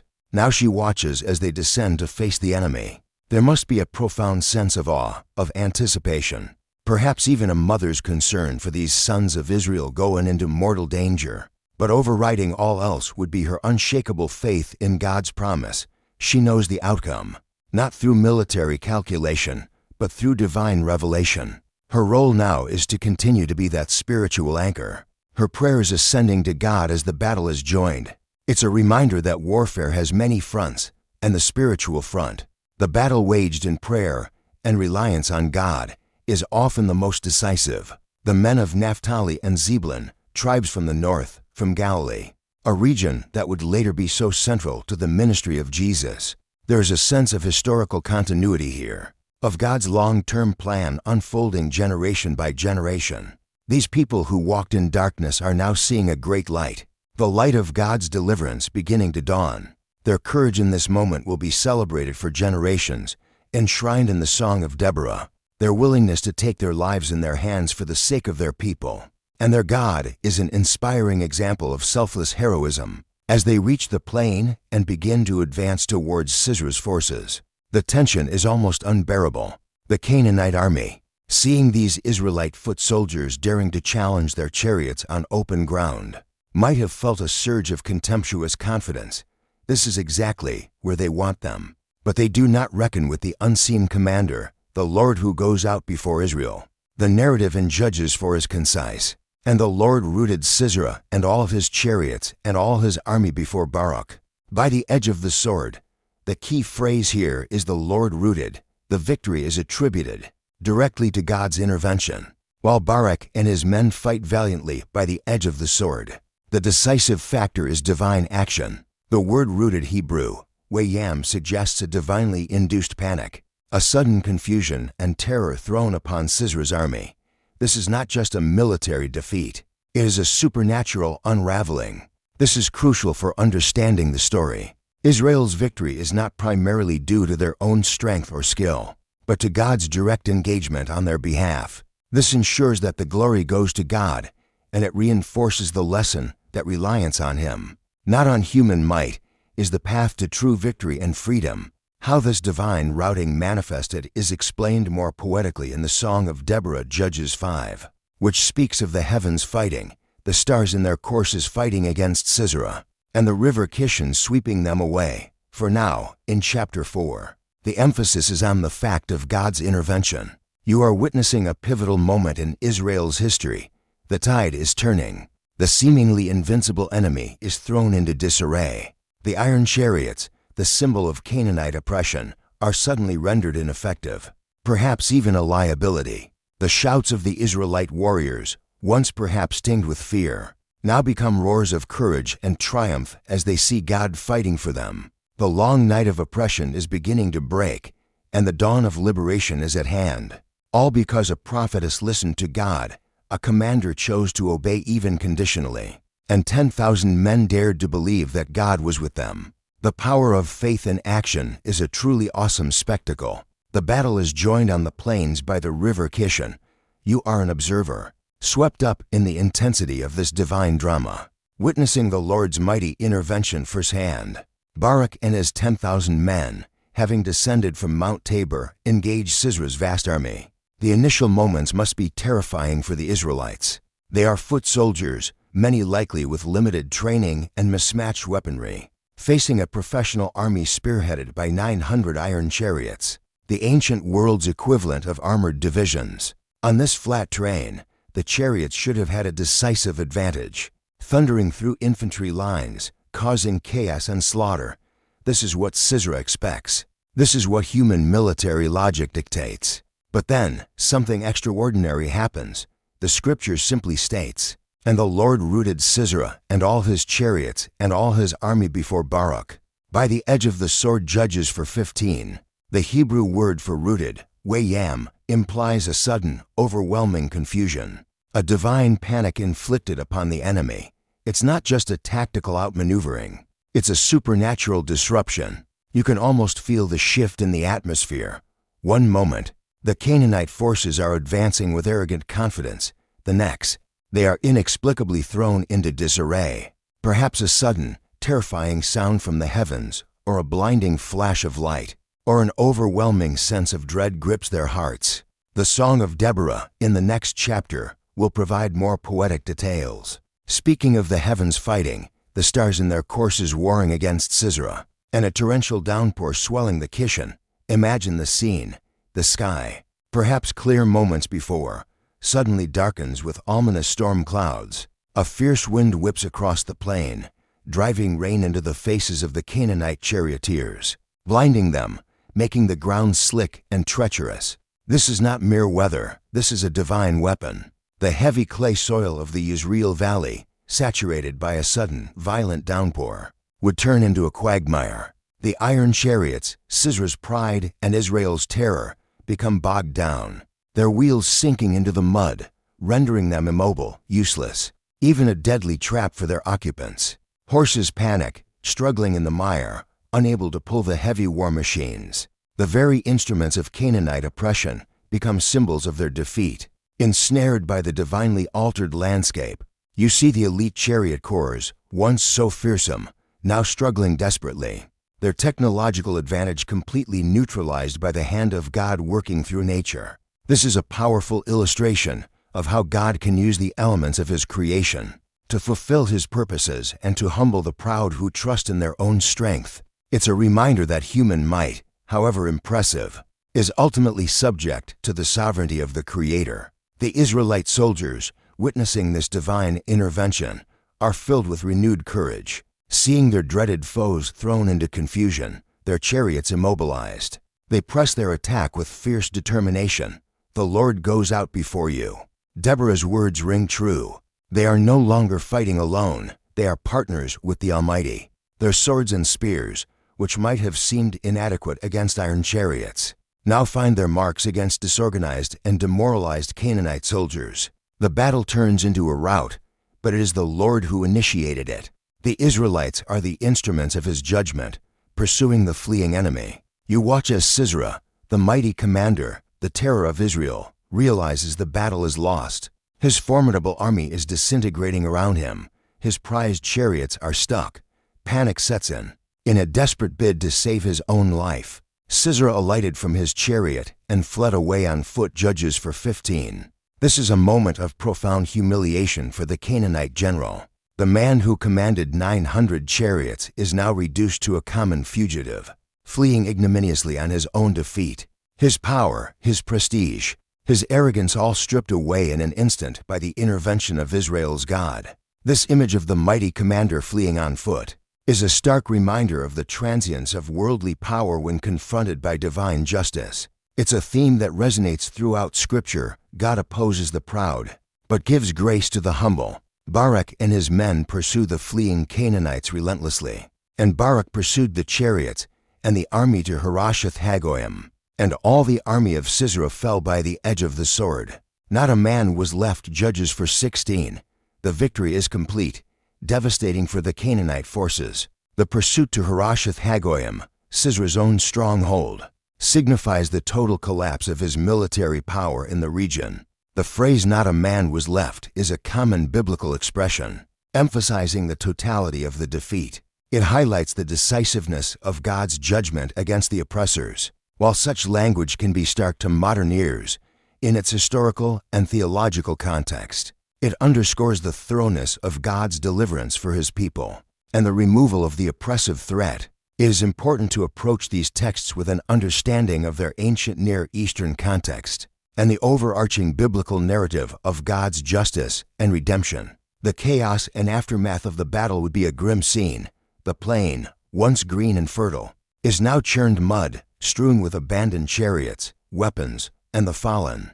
But for the Israelites, it is a scene of astonishing, God-given victory. After 20 long years of suffering, the yoke of oppression has been shattered in a single day. The joy, the relief, the sheer disbelief at what God has done would be overwhelming. You can imagine shouts of triumph, prayers of thanksgiving, men embracing each other, weeping with exhaustion and elation. They have faced their deepest fears and, through faith in God's promise, have emerged victorious. This experience would forever be seared into their collective memory, a testament to the God who hears the cries of his people and acts to save them. You reflect on the significance of the Kishon River. In the dry season, it might be a modest stream, easily fordable, but when swollen by a sudden cloudburst, as the Song of Deborah vividly portrays, the river Kishon swept them away. That ancient river, the river Kishon, it becomes a raging torrent, a powerful agent of destruction for the Canaanite forces.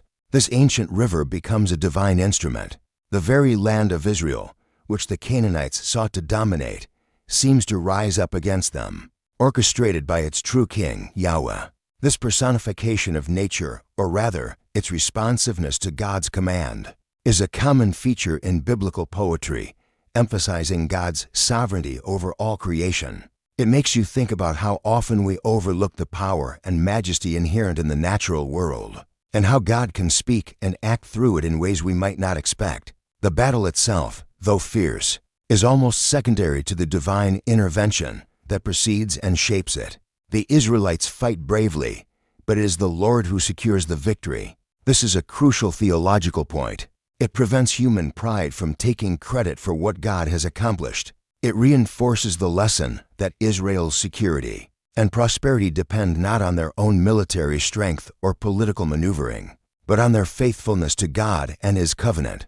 This is a lesson they repeatedly struggle with throughout their history, as do we all. How easy it is to trust in visible means, in human strategies, rather than in the unseen hand of God. As the immediate fighting subsides and the pursuit of the routed army continues, the focus of the narrative begins to narrow, shifting from the broad battlefield to the fate of the fugitive commander, Sisera. His escape on foot sets the stage for the next, and perhaps most unexpected, part of the story, the fulfillment of Deborah's prophecy. that the Lord will sell Sisera into the hand of a woman. At this moment, Barak is still the military hero leading the charge, but the ultimate glory of neutralizing the archenemy is destined for someone else, in a place far from the main battle. This is how God often works, weaving multiple threads together, bringing about his purposes in surprising and intricate ways. The main conflict might seem resolved, but God's plan has further nuances yet to unfold. You consider the state of mind of the Israelite warriors. They are undoubtedly exhausted, physically and emotionally drained, but they are also exhilarated, empowered by what they have witnessed and accomplished through God's strength. This victory is not just a military triumph, it is a spiritual renewal. It is proof that God has not forgotten them, that he is still their God, mighty to save. It would rekindle their faith, restore their national pride in a sanctified sense, and give them hope for a future free from oppression. This is the fruit of obedience, the reward of stepping out in faith even when the odds seem insurmountable. The joy of such a deliverance is profound, a taste of the ultimate redemption that God promises to all who trust in him. The scene on the battlefield, the abandoned chariots, the scattered weapons, the silent forms speaks eloquently of the fall of human pride and the futility of opposing God's will. Sisera's mighty war machine, the symbol of his invincibility, lies broken and useless. It's a visual sermon on the truth of Psalm 20-7. Some trust in chariots and some in horses, but we trust in the name of the Lord our God. This battle is a powerful affirmation of that trust. Theologians have long reflected on how God allows human beings freedom, even freedom to rebel and oppress, but he also sets limits and, in his own time, brings about justice and deliverance. The defeat of Sisera is one such moment of divine reckoning. The dust begins to settle, literally and figuratively. The sounds of battle fade, replaced by the weary shouts of the pursuing Israelites and the silence of the defeated. The Yizreel Valley, which has witnessed so much violence, will soon know peace again.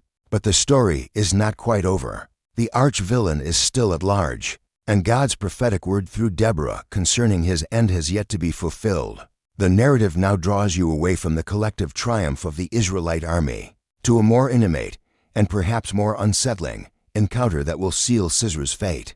You are left to ponder the completeness of God's victory, which often involves not just the defeat of armies, but the dealing with the very source of the oppression. The Lord who rooted an army is also attentive to the flight of a single fugitive, ensuring that his justice is complete and his word is fulfilled in every detail. The grand sweep of the battle gives way to a focused, personal drama, highlighting that God's work unfolds on both epic and intimate scales. While Barak and his triumphant forces pursue the remnants of the Canaanite army towards Harosheth Hagoyim, effectively mopping up the last vestiges of Sisera's military might, the narrative lens zooms in sharply on the lone figure of Sisera himself. You follow him in his desperate flight, a stark contrast to the confident commander who, just hours before, had arrayed his iron chariots with such arrogance. Now, he is on foot, exhausted, terrified, stripped of his authority and his army. His only thought is escape, survival. The divine rout has not only shattered his military power, but also his personal composure.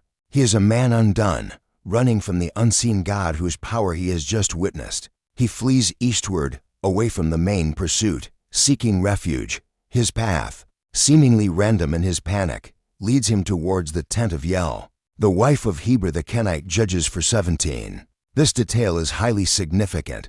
The Kenites were descendants of Moses' father-in-law, Jethro, also known as Reuel. They were not Israelites, but had a long-standing friendly relationship with Israel, often living among them or nearby. Heber the Kenite, however, had separated from the Kenites and pitched his tent near Kedesh, which was Sisera's general area of operation and also Barak's hometown. Critically, the scripture notes, there was peace between Jabin the king of Hazor and the house of Heber the Kenite. This existing peace treaty is what makes Yael's tent a seemingly logical, perhaps even safe, place for Sisera to seek sanctuary. He would expect hospitality, or at least neutrality, given this alliance. This sets up a complex situation, fraught with moral and political tensions. You arrive with Sisera, in spirit, at Yael's tent. Imagine the scene, a Bedouin-style tent, perhaps made of dark goat hair, standing somewhat isolated in the landscape. Yel comes out to meet him. Her actions are, on the surface, those of a hospitable host. "Turn aside, my lord, turn aside to me. Do not be afraid," she says. Judges 4:18. Her words are reassuring, inviting. Sisera, weary and desperate, accepts her invitation and enters her tent. This act of entering a woman's private tent space is itself significant in that culture, usually reserved for family. Yel covers him with a rug or a thick covering. The Hebrew word samika suggests something substantial, perhaps a blanket or quilt, offering concealment and a measure of comfort. Sisera, parched from his flight, asks for water. "Please give me a little water to drink, for I am thirsty." Yel's response goes beyond his request. She opened a skin of milk and gave him a drink and covered him. Judges 4:19. Milk, especially curdled milk yogurt-like, was considered more refreshing and nourishing than plain water, a sign of generous hospitality. This act would further lull Sisera into a false sense of security. He believes he has found a safe haven. He even gives Yel instructions: "Stand at the door of the tent, and if any man comes and asks you, 'Is anyone here?' say, 'No.'" Judges 4:20. He is trying to ensure his concealment, trusting Yel to protect him. He then falls into a deep, exhausted sleep. The provision of milk, a heavier drink, combined with his utter weariness, would have contributed to this deep slumber. Now, the narrative takes a shocking and much debated turn. Yel, seeing Sisera fast asleep, acts with stunning decisiveness. But Yel, the wife of Heber, took a tent peg and took a hammer in her hand. Then she went softly to him and drove the peg into his temple until it went down into the ground, while he was lying fast asleep from weariness. So he died. Judges 4:21. This is a brutal, violent act, described with stark, almost clinical detail. Yel, a woman, uses the tools of her domestic sphere: a tent peg used to secure the tent ropes and a mallet used for driving them into the ground as weapons to kill the mighty Canaanite commander. This act is one of the most controversial in the book of Judges, and indeed in the entire Old Testament. From a modern ethical standpoint, it can be seen as a betrayal of hospitality, a treacherous murder. Sisera was a guest in her tent, under her protection. However, within the context of the story and the brutal realities of ancient warfare and oppression, Yel's actions are portrayed differently. The Song of Deborah, in the following chapter, will praise her. "Most blessed of women be Yel, the wife of Heber the Kenite, of tent-dwelling women most blessed." Judges 5:24. The starkly positive divine assessment, voiced through Deborah's prophetic song, challenges us to look deeper, beyond our immediate reactions.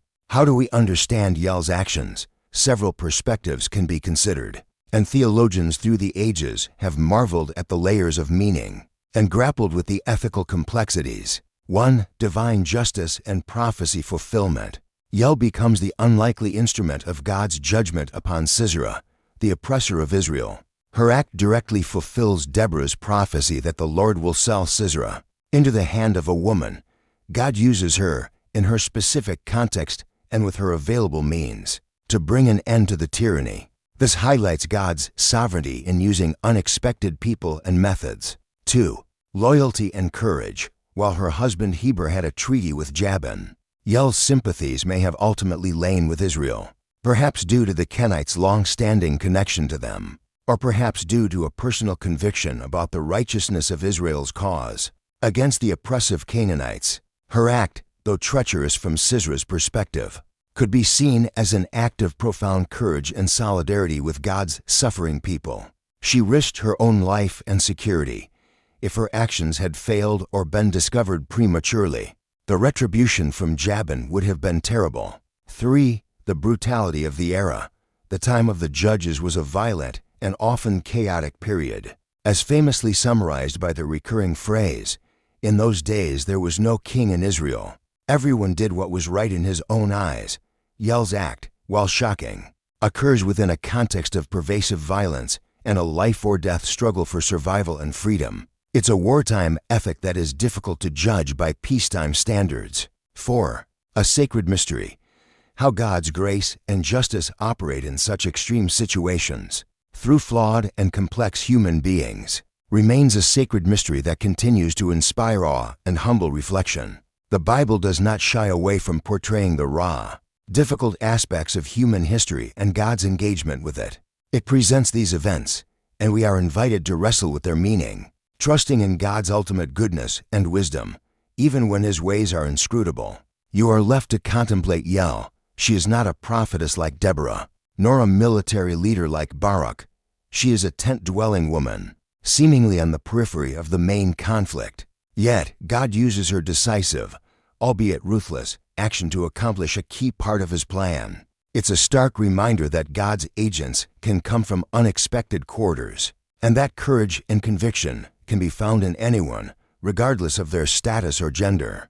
Her use of domestic tools as weapons is also symbolic, suggesting that the means for God's work can be found in the ordinary things of life, transformed by purpose and divine opportunity. Just as Yael accomplishes her deadly deed, Barak arrives in pursuit of Sisera. And behold, as Barak was pursuing Sisera, Yael went out to meet him and said to him, "Come, and I will show you the man whom you are seeking." And he went into her tent, and there lay Sisera dead, with the tent peg in his temple. Judges 4:22. Imagine Barak's astonishment. He, the great warrior, fresh from routing an army, finds his archenemy, the commander of 900 iron chariots, slain not by a soldier's sword in the heat of battle, but by a woman's hand, with a tent peg, in the quiet of a tent.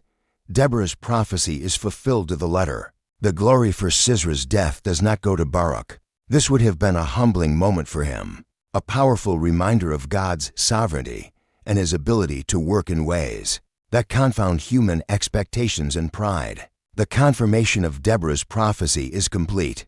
The deliverance of Israel from Jabin's oppression is sealed with the death of his commander. So on that day God subdued Jabin the king of Canaan before the people of Israel. And the hand of the people of Israel pressed harder and harder against Jabin the king of Canaan, until they destroyed Jabin king of Canaan. Judges 4:23-24. The victory initiated by the battle at the Kishon and culminating in Sisera's death at Yael's hand leads to the eventual overthrow of Jabin's entire regime.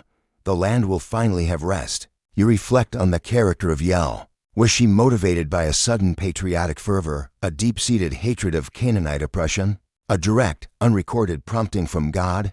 The text doesn't explicitly state her motives, allowing for a degree of ambiguity that invites contemplation. What is clear is her decisiveness and her courage. She saw an opportunity to strike a decisive blow against the enemy of God's people, and she took it, regardless of the personal risk or the breach of conventional hospitality norms.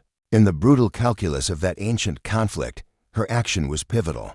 While interpretations of her actions may vary, the biblical narrative itself, particularly through the Song of Deborah, frames her as a heroine, blessed by God for her role in Israel's liberation. This episode challenges comfortable notions of heroism and divine action. It forces us to grapple with the complexities of a fallen world, where God sometimes works through actions that are morally ambiguous or deeply unsettling. From our comfortable vantage point, it reminds us that God's ways are not our ways, and His thoughts are not our thoughts. He is sovereign over the messiness of human history, working out His redemptive purposes even through the most unlikely and imperfect instruments. The death of Sisera in such a manner, not in glorious battle, but in ignominious sleep, at the hand of a woman in her tent, is a profound statement about the ultimate powerlessness of those who set themselves against God.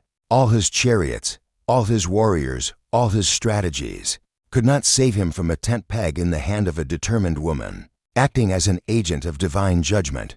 It's a powerful deconstruction of worldly power and a testament to the God who lifts up the lowly and brings down the proud. You are left with the image of Sisera, lifeless in Yael's tent, a symbol of the complete and utter defeat of Canaanite oppression. The land can begin to breathe again. The fear that has choked Israel for 20 years is broken. The victory is God's, achieved through the faith of Deborah, the obedience of Barak, the courage of 10,000 men, the elements of nature, and the shocking, decisive act of Yael. Each played their part in this divine tapestry of deliverance.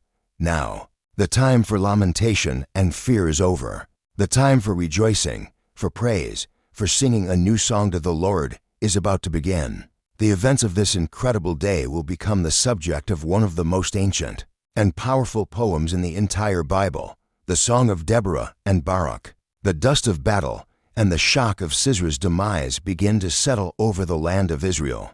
A new atmosphere is dawning, one of profound relief, of incredulous joy, and overwhelming gratitude. 20 years of harsh oppression under Jabin and Sisera have been broken in a series of stunning, divinely orchestrated events.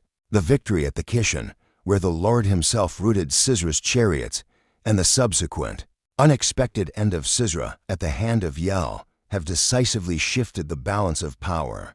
The Israelites, so recently cowering and demoralized, are now experiencing the exhilaration of liberation. You can feel this shift in the very air you breathe, a lightness, a lifting of a heavy burden from the collective soul of the nation. In the aftermath of such a momentous deliverance, the natural human response, especially for a people of faith, is to give praise to God.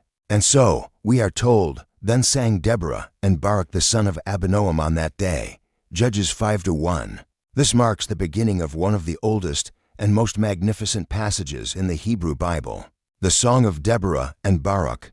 It is a victory hymn, a poetic recounting of the events, a theological reflection on God's power and justice, and a celebration of the human courage that partnered with divine action. You are about to immerse yourself in this ancient song, to experience its power, its vivid imagery, and its profound spiritual insights.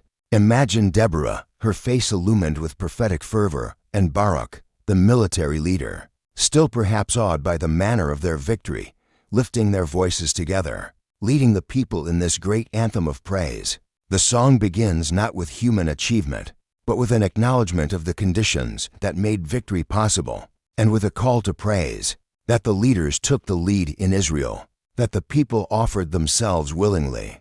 Bless the Lord, Judges 5:2, ESV. You pause to absorb these opening lines. They set a crucial tone. The victory wasn't just about one or two heroes. It was about leadership stepping forward. The leaders took the lead. This could refer to Deborah and Barak, but also to other chieftains and elders who rallied their people, and the people themselves responding with voluntary commitment. The people offered themselves willingly. This willing offering, this readiness to sacrifice, is highlighted as a key element worthy of praise to God. It speaks of a revival of spirit, a resurgence of courage and dedication among the Israelites. And for this, the exhortation is clear. Bless the Lord. All glory, all praise, ultimately belongs to Him who inspires such leadership and such willing devotion. This resonates with a deep spiritual truth. God works through human agency, but He is the ultimate source of all good and all victory. How often, you reflect, do we remember to bless the Lord for the willingness of others to serve, to lead, to sacrifice for a greater cause? The song then issues a call for the rulers and nobles of the earth to pay attention, to listen to this testimony of God's mighty deeds. Hear, O kings, give ear, O princes. To the Lord I will sing. I will make melody to the Lord, the God of Israel. Judges 5:3. This is not just a local celebration. It is a proclamation to the wider world. The events that have transpired are a demonstration of the power and sovereignty of Yahweh, the God of Israel, and all earthly rulers are summoned to acknowledge it. Deborah and Barak declare their personal commitment to sing and make melody to their God.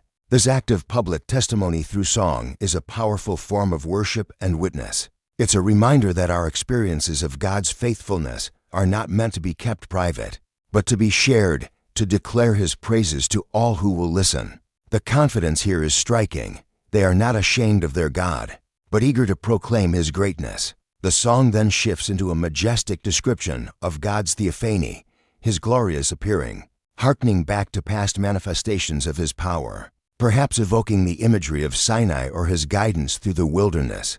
This connects the present victory with God's historical acts of salvation. Lord, when you went out from Seir, when you marched from the region of Edom, the earth trembled, and the heavens dropped.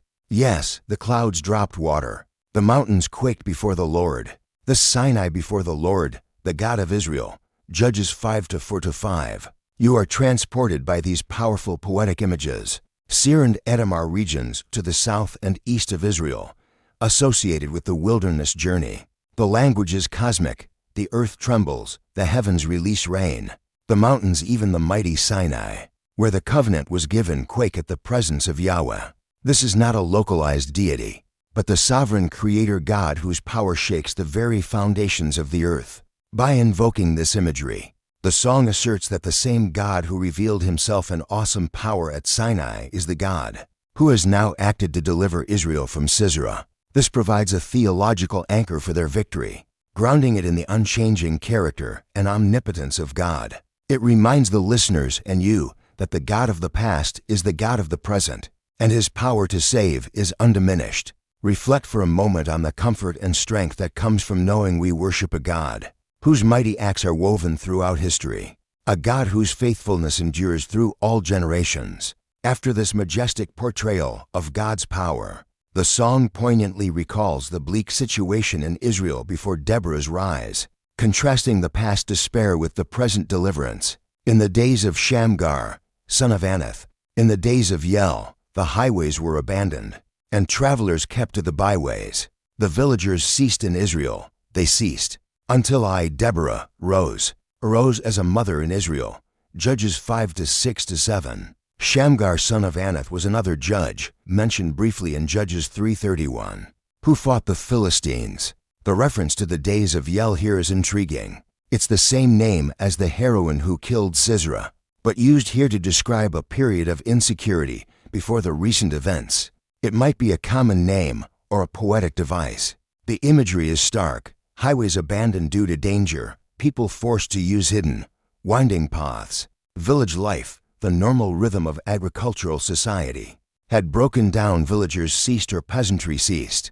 There was a pervasive fear and disruption of daily life. This paints a vivid picture of the suffering and helplessness under Canaanite oppression. It serves to heighten the significance of the deliverance that has just occurred. Then comes a powerful statement, until I, Deborah, rose as a mother in Israel.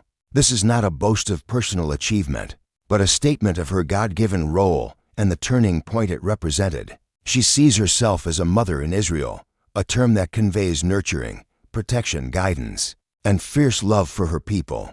Her rising, empowered by God, marked the beginning of the end for Israel's suffering. It's a testament to how God can use one individual, yielded to his call, to bring about profound change and restoration for an entire community. The mother imagery is particularly rich, suggesting a leadership characterized not by domination, but by compassionate care, and a deep desire for the well-being of her children.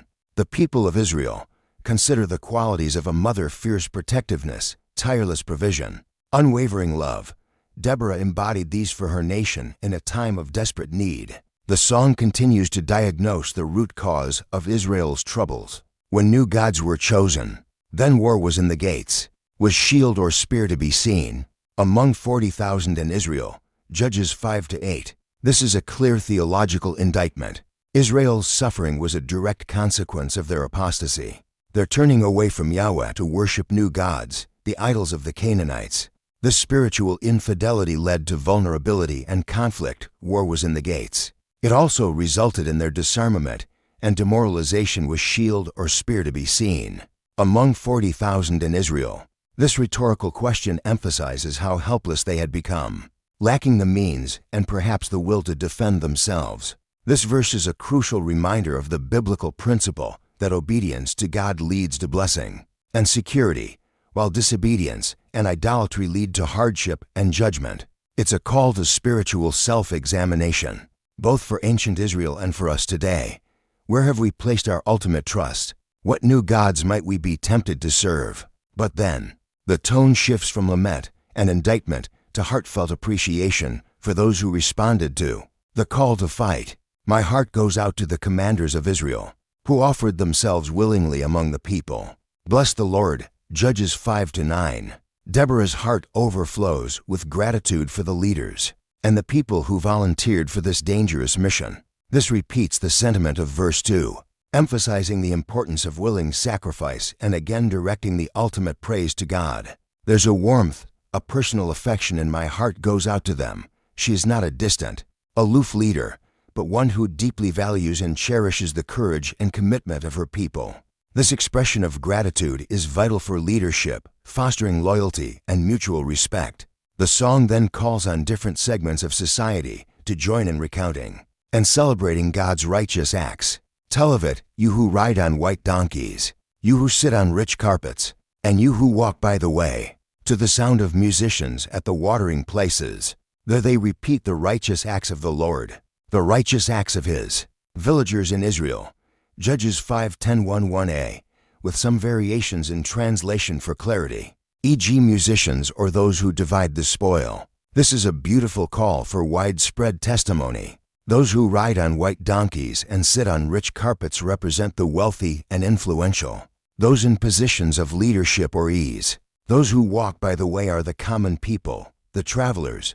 All are urged to tell of it, to spread the news of God's deliverance. The watering places were central to community life, places where people gathered. News was exchanged. Here, amidst the daily routines, the righteous acts of the Lord are to be recounted, perhaps by musicians or storytellers.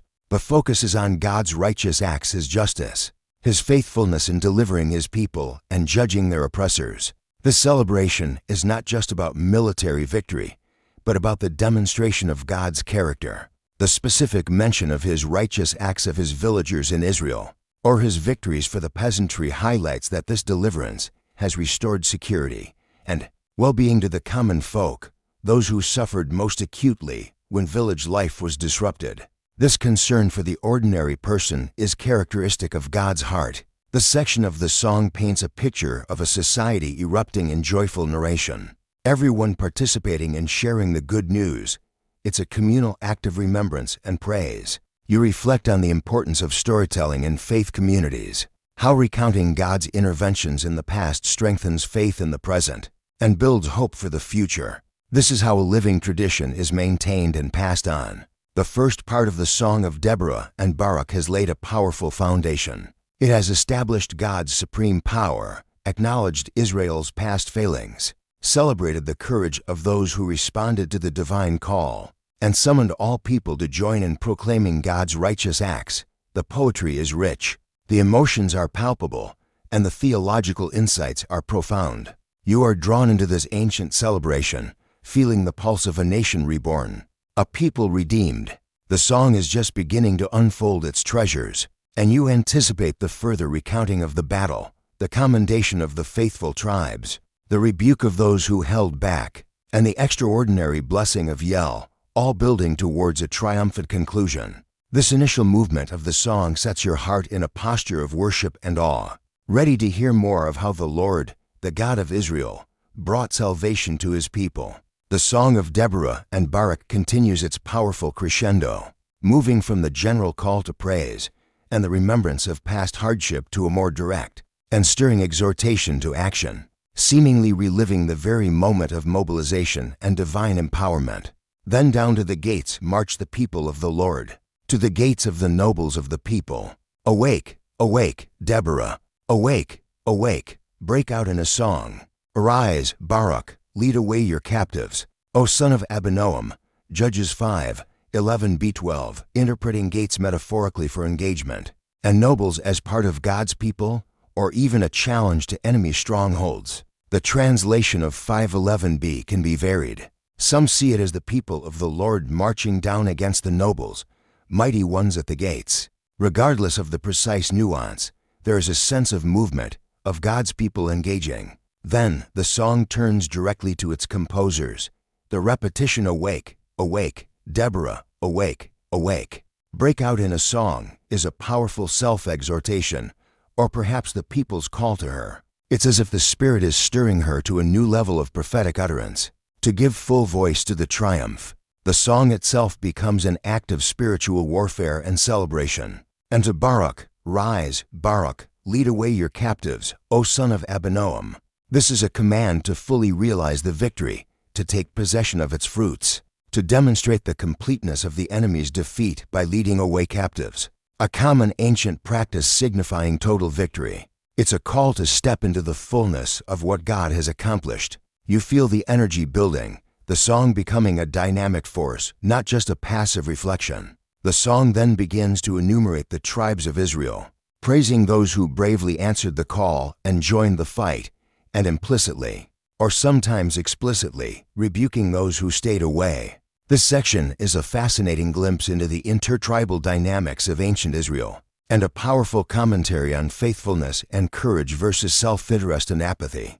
Then down marched the remnant of the noble. The people of the Lord marched down from me against the mighty. From Ephraim their root they marched down into the valley. Following you, Benjamin, with your kinsmen. From Machir marched down the commanders, and from Zebulun those who bear the lieutenant's staff. Judges 5:13-14, ESV, with valley for a mech, which can also mean against Amalek in some readings, showing the complexity of translating ancient poetry. The remnant of the noble, and the people of the Lord marching down for me or for him, i.e., for God, Barak against the mighty, Sisera's forces. This highlights the courageous few, who stood against the powerful. The tribe of Ephraim, Deborah's own tribe, is mentioned, along with Benjamin. Machir, a major clan of Manasseh west of the Jordan, also sent commanders, and Zebulun, one of the primary tribes called by Barak, is praised for providing leaders, those who bear the lieutenant's staff or scribe's staff, indicating officers who could muster and organize troops. You sense a roll call of honor, each mention a tribute to their bravery and commitment.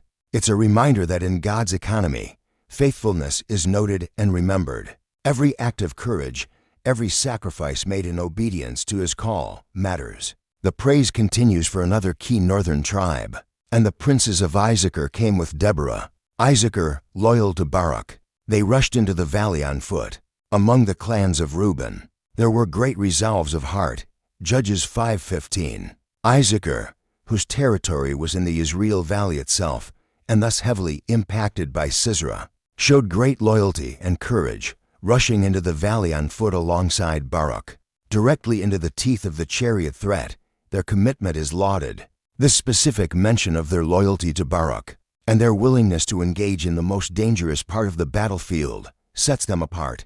But then, the tone shifts dramatically as the song turns to Reuben, one of the Transjordanian tribes living east of the Jordan River. Why did you sit still among the sheepfolds, to hear the pipings for the flocks? Among the clans of Reuben, there were great searchings of heart. Judges 5:16. The great resolves of heart mentioned for Reuben in the previous verse now seem to be rephrased, with biting irony as great searchings of heart or deliberations. The question, why did you sit still among the sheepfolds, to hear the pipings for the flocks, is a sharp rebuke. Reuben, it seems, debated. They had great resolves or internal discussions, but ultimately chose the pastoral tranquility of their sheepfolds over the perils of battle. They preferred the peaceful sounds of shepherds' pipes to the call to war. This is a poignant critique of prioritizing personal comfort and security over the urgent needs of God's people and the call to righteousness. You reflect on how easy it is to find reasons to stay in our comfort zones, to avoid costly involvement, even when great issues are at stake. The searchings of heart that don't lead to right action are ultimately condemned. The rebuke continues for other Transjordanian tribes. Gilead stayed beyond the Jordan. And Dan, why did he stay with the ships? Asher sat still at the coast of the sea, staying by his landings. Judges 5:17. Gilead, representing the tribes of Gad and perhaps part of Manasseh east of the Jordan, also remained aloof, secure in their territory across the river. Dan, who had territory that originally included some coastal areas though they later migrated north, is chided for being preoccupied with maritime commerce. Stay with the ships. Asher, on the northern Mediterranean coast, similarly chose the security and perhaps prosperity of their coastal settlements. Sat still at the coast, staying by his landings. These tribes are portrayed as being too comfortable, too invested in their own affairs, to risk joining their brethren in the struggle for national liberation.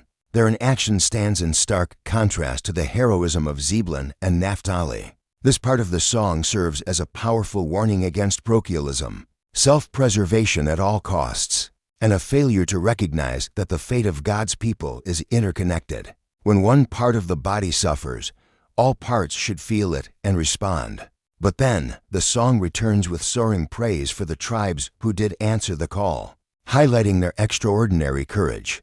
Zebulun is a people who jeopardized their lives to the death. Naphtali, 2, on the heights of the field. Judges 5:18. This is high praise indeed, Zebulun and Naphtali, the two tribes specifically summoned by Baruch from the most afflicted northern region, are singled out for their exceptional valor. They jeopardized their lives to the death, literally scorned their lives even to death, indicating a reckless courage, a willingness to lay everything on the line. They fought on the heights of the field, which could refer to their initial stand on Mount Tabor or their courageous engagement, even on disadvantageous terrain. This vivid description captures the essence of selfless heroism. They did not count their lives dear to themselves, but offered them willingly for God and for Israel. You are moved by this tribute, recognizing that true greatness often involves such profound self-sacrifice. The song then vividly describes the battle itself, focusing on the intervention of supernatural forces and the defeat of the Canaanite kings. The kings came, they fought, then fought the kings of Canaan. At Tanakh, by the waters of Megiddo, they got no spoils of silver. Judges 5:19. Tanakh and Megiddo are key strategic towns in the Israel Valley, near the Kishon. The kings of Canaan, plural, suggests that Sisera was likely leading a coalition of Canaanite city-state rulers. Under Jabin's overall authority, they came expecting to fight and win, to gain rich plunder, spoils of silver. But their expectations were thwarted. They got nothing. The simple statement underscores the totality of their defeat and humiliation. And why were they defeated? The song gives the credit directly to divine intervention through nature. From heaven the stars fought. From their courses they fought against Sisera. The torrent of Kishon swept them away. The ancient torrent, the torrent of Kishon. March on, my soul, with might. Judges 5:20-21. This is magnificent poetry. From heaven the stars fought. This could be a metaphor for angelic warfare, or it could refer to a divinely timed celestial event like a meteor shower, though less likely directly causal for rain. Or most probably, it poetically describes the sudden, torrential rainstorm as an act of God originating from the heavens. The stars, part of God's creation, are personified as warriors fighting on Israel's behalf. The Kishon River, transformed by the downpour into a raging torrent, becomes the instrument of destruction, sweeping away the Canaanite warriors and their chariots. The repetition, the ancient torrent, the torrent of Kishon, emphasizes its decisive role. Then, a personal cry from Deborah or the singer, march on, my soul, with might. It's an expression of exultation, of her own spirit soaring with the power and triumph of God. You can feel the raw emotion, the awe at witnessing God's direct intervention in such a dramatic way. The imagery of the horses is also powerful. Then loud beat the horses' hoofs, with the galloping of his steeds. Judges 5:22. This likely refers to the panicked, futile galloping of Sisera's chariot horses as they struggle in the mud or try to flee, their hooves beating a tattoo of defeat. The mighty war horses, symbols of Canaanite power, are now caught in the divine trap. Then, abruptly, the song pronounces a curse on a place called Meroz. Curse Meroz, said the angel of the Lord. Curse bitterly its inhabitants, because they came not to the help of the Lord, to the help of the Lord against the mighty. Judges 5:23. The identity and location of Meroz are unknown today, but it was evidently a place near the battle scene, whose inhabitants refused to come to Israel's aid when called, or perhaps even hindered them. The angel of the Lord, a divine messenger, or even a Christophany in some theological views, commands this curse. Their sin was neutrality in a moment of crisis, a failure to align themselves with God's cause. They came not to the help of the Lord. This is a stern warning against indifference or cowardice when God is at work, and calls for participation. It underscores the idea that there are times when neutrality is not an option. Failing to act for God can be seen as acting against Him. While the concept of divine curses can be challenging, it reflects the serious consequences of rejecting God's call and siding, even passively, with oppression. And then, in stark contrast to the curse on Meroz, comes the extraordinary blessing of Yael. Most blessed of women be Yael, the wife of Heber the Kenite, most blessed of tent-dwelling women. He asked for water, and she gave him milk. She brought him curds in a noble's bowl. She sent her hand to the tent peg, and her right hand to the workman's mallet. She struck Sisera. She crushed his head. She shattered and pierced his temple. He sank, he fell. He lay still at her feet. At her feet he sank, he fell. Where he sank, there he fell dead. Judges 5:24-27. This is an incredibly vivid and powerful passage. Yael is declared most blessed of women, even above other tent-dwelling women, nomadic women, often seen as resourceful and hardy. The song recounts her actions, the deceptive hospitality, milk for water, a noble's bowl perhaps signifying feigned honor, then the shocking, decisive violence.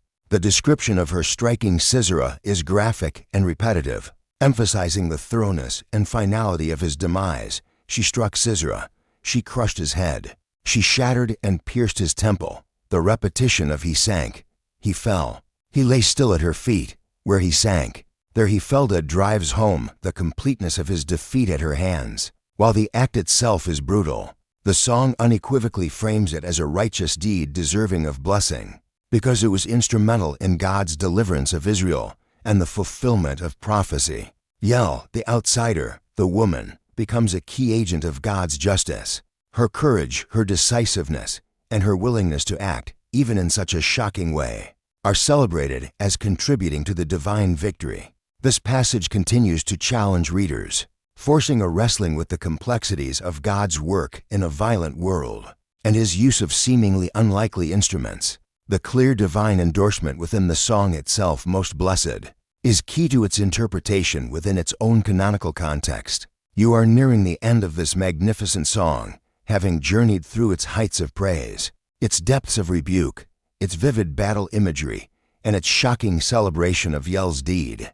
The emotional and spiritual range is immense.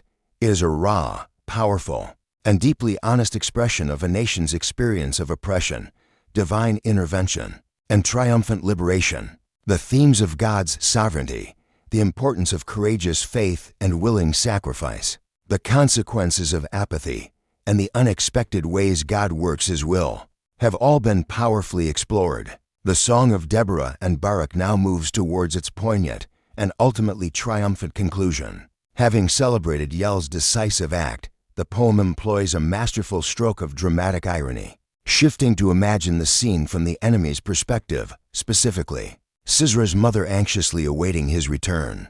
Out of the window she peered. The mother of Sisera lamented through the lattice, "Why is his chariot so long in coming? Why tarry the hoof beats of his chariots?" Judges 5:28. You are drawn into this intimate, human moment, a stark contrast to the battlefield and Yael's tent. Sisera's mother, like any mother awaiting a son from war, is filled with anxiety. Her questions, "Why is his chariot so long in coming? Why tarry the hoof beats of his chariots?" are heavy with foreboding, though she does not yet know the terrible truth. The imagery of her peering through the window, through the lattice, captures her strained anticipation, her hope beginning to fray. This is a moment of profound pathos. Even though Sisera is the enemy, the oppressor, his mother's grief is presented with a touch of empathy. It's a subtle reminder of the universal human cost of conflict, the sorrow that ripples out even to the families of those who perpetrate wickedness. The scriptures often display this kind of nuanced humanity, acknowledging the suffering on all sides, even while clearly delineating between right and wrong, justice and oppression. Her wisest ladies, her attendants, try to reassure her, and indeed, she reassures herself with wishful thinking, imagining the reasons for his delay. Her wisest princesses answer. Indeed, she answers herself, "Have they not found and divided the spoil? A womb or two for every man. Spoil of dyed materials for Sisera. Spoil of dyed materials embroidered. To pieces of dyed work embroidered for the neck of the spoiler."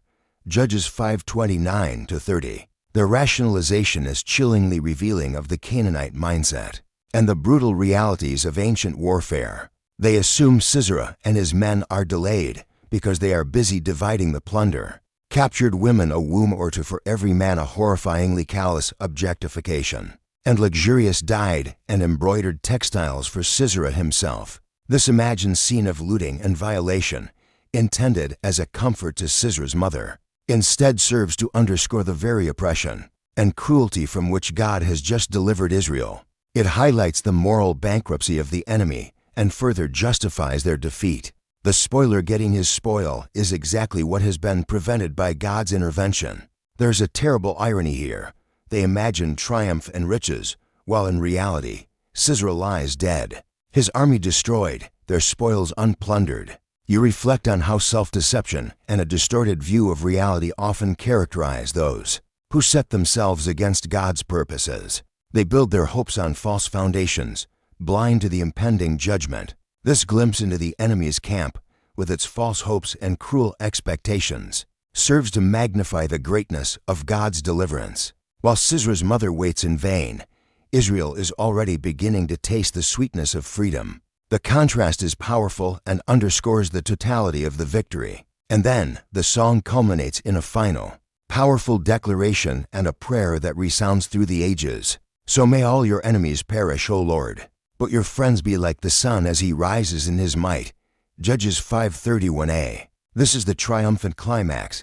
So may all your enemies perish, O Lord. This is not merely a cry for vengeance, but a prayer for the ultimate triumph of God's justice and righteousness in the world. It is a longing for the end of all oppression, all wickedness, all that stands in opposition to God's good and perfect will. It echoes the imprecatory Psalms, which, while sometimes difficult for modern sensibilities, express a passionate desire for God's kingdom to come and His will to be done, which necessarily involves the defeat of evil. How God achieves this ultimate perishing of His enemies is multifaceted in Scripture, including through repentance and transformation, but also through judgment on unrepentant evil. And the glorious contrast, but your friends be like the sun as he rises in his might. Those who love God, who align themselves with His purposes, who are His friends, a term implying covenant relationship and loyalty. Their destiny is to be like the rising sun, radiant, powerful, glorious, dispelling darkness, bringing light and life. This is a beautiful and hope-filled image. It speaks of vindication, of flourishing, of sharing in God's own triumphant glory. After the darkness of oppression and the turmoil of battle, the promises of a new dawn, a bright future for God's faithful people. You are uplifted by this vision, this assurance that despite the struggles and sorrows of this world, the ultimate destiny of God's people is one of light and splendor in His presence. This image of the sun rising in its might is a powerful metaphor for resurrection, for new beginnings, for the ultimate victory of good over evil. The song concludes, and the historical narrative in Judges adds a simple, profound postscript, and the land had rest for 40 years. Judges 5:3-1b. 40 years, a common biblical number signifying a generation, a significant period of peace and stability. This is the fruit of God's deliverance through Deborah and Barak. The oppression is broken, the enemy is subdued, and the people of Israel can live in security and peace, free to worship their God and rebuild their lives. This period of rest is a tangible expression of God's blessing, a consequence of their return to Him, however imperfectly, and His gracious intervention. It's a foretaste of the ultimate rest that God promises to His people, the shalom that is found in Him alone. You sit in the quiet aftermath of this epic song, this profound narrative. The journey under Deborah's palm tree, which began with witnessing her gentle wisdom in judging local disputes, has culminated in a national deliverance of breathtaking scope. You have seen her faith, her courage, her prophetic leadership. You have witnessed Barak's response, the bravery of the tribes, the terror of battle, the direct intervention of God through nature, and the shocking, decisive act of Yel. You have been immersed in one of the most ancient and powerful victory hymns ever penned. What enduring lessons do you carry away from this time under Deborah's palm tree and on the battlefields of Israel? Perhaps it is the understanding that God can use anyone, regardless of gender, status, or background, to accomplish His purposes. Deborah, a woman in a patriarchal society, rose to become a prophetess, a judge, and a mother in Israel, leading her people to victory. Yel, a tent-dwelling woman from a non-Israelite clan, became the instrument for fulfilling a crucial prophecy. This challenges all human prejudices and limitations, reminding us that God sees the heart and anoints whom He wills. Perhaps it is the reaffirmation of God's sovereignty over history and nature. He is not a distant, uninvolved deity. He hears the cries of the oppressed. He intervenes in human affairs. He can command the stars and the rivers to fight for his people. His power is limitless, and his justice will ultimately prevail. This should fill you with a profound sense of awe and a deep trust in his overarching plan. Even when circumstances seem chaotic or overwhelming, perhaps it is the importance of courageous faith and willing obedience. Deborah's unwavering faith in God's command, Barak's willingness to act even with initial conditions, and the bravery of the tribes who jeopardized their lives to the death were essential components of the victory.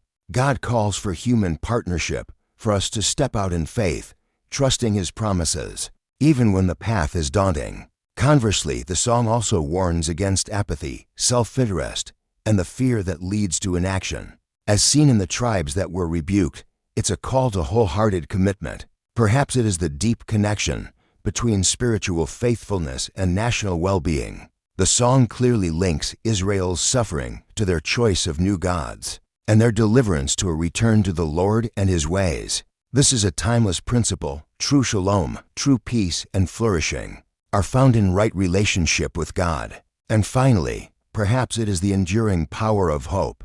Even in the darkest 20 years of oppression, God was at work, preparing a deliverer, orchestrating events. The story of Deborah is a beacon of hope, a reminder that no situation is too desperate for God, no enemy too powerful. His love for his people is steadfast, and his plans for their redemption will not be thwarted.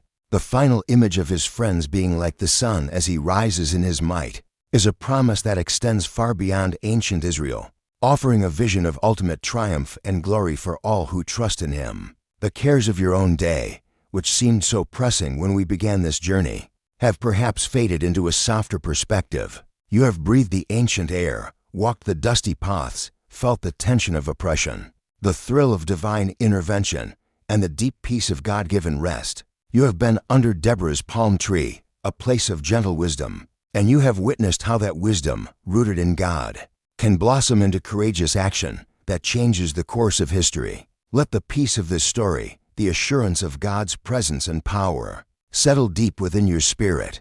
May you find rest in the knowledge that the same God who guided Deborah, who fought for Israel, who brings light out of darkness, is with you now. As you drift towards sleep, carry with you the image of the sun rising in its might, a symbol of God's unfailing love and his ultimate victory in your own life and in the world. Let your heart be filled with gratitude, and may your rest be deep and serene.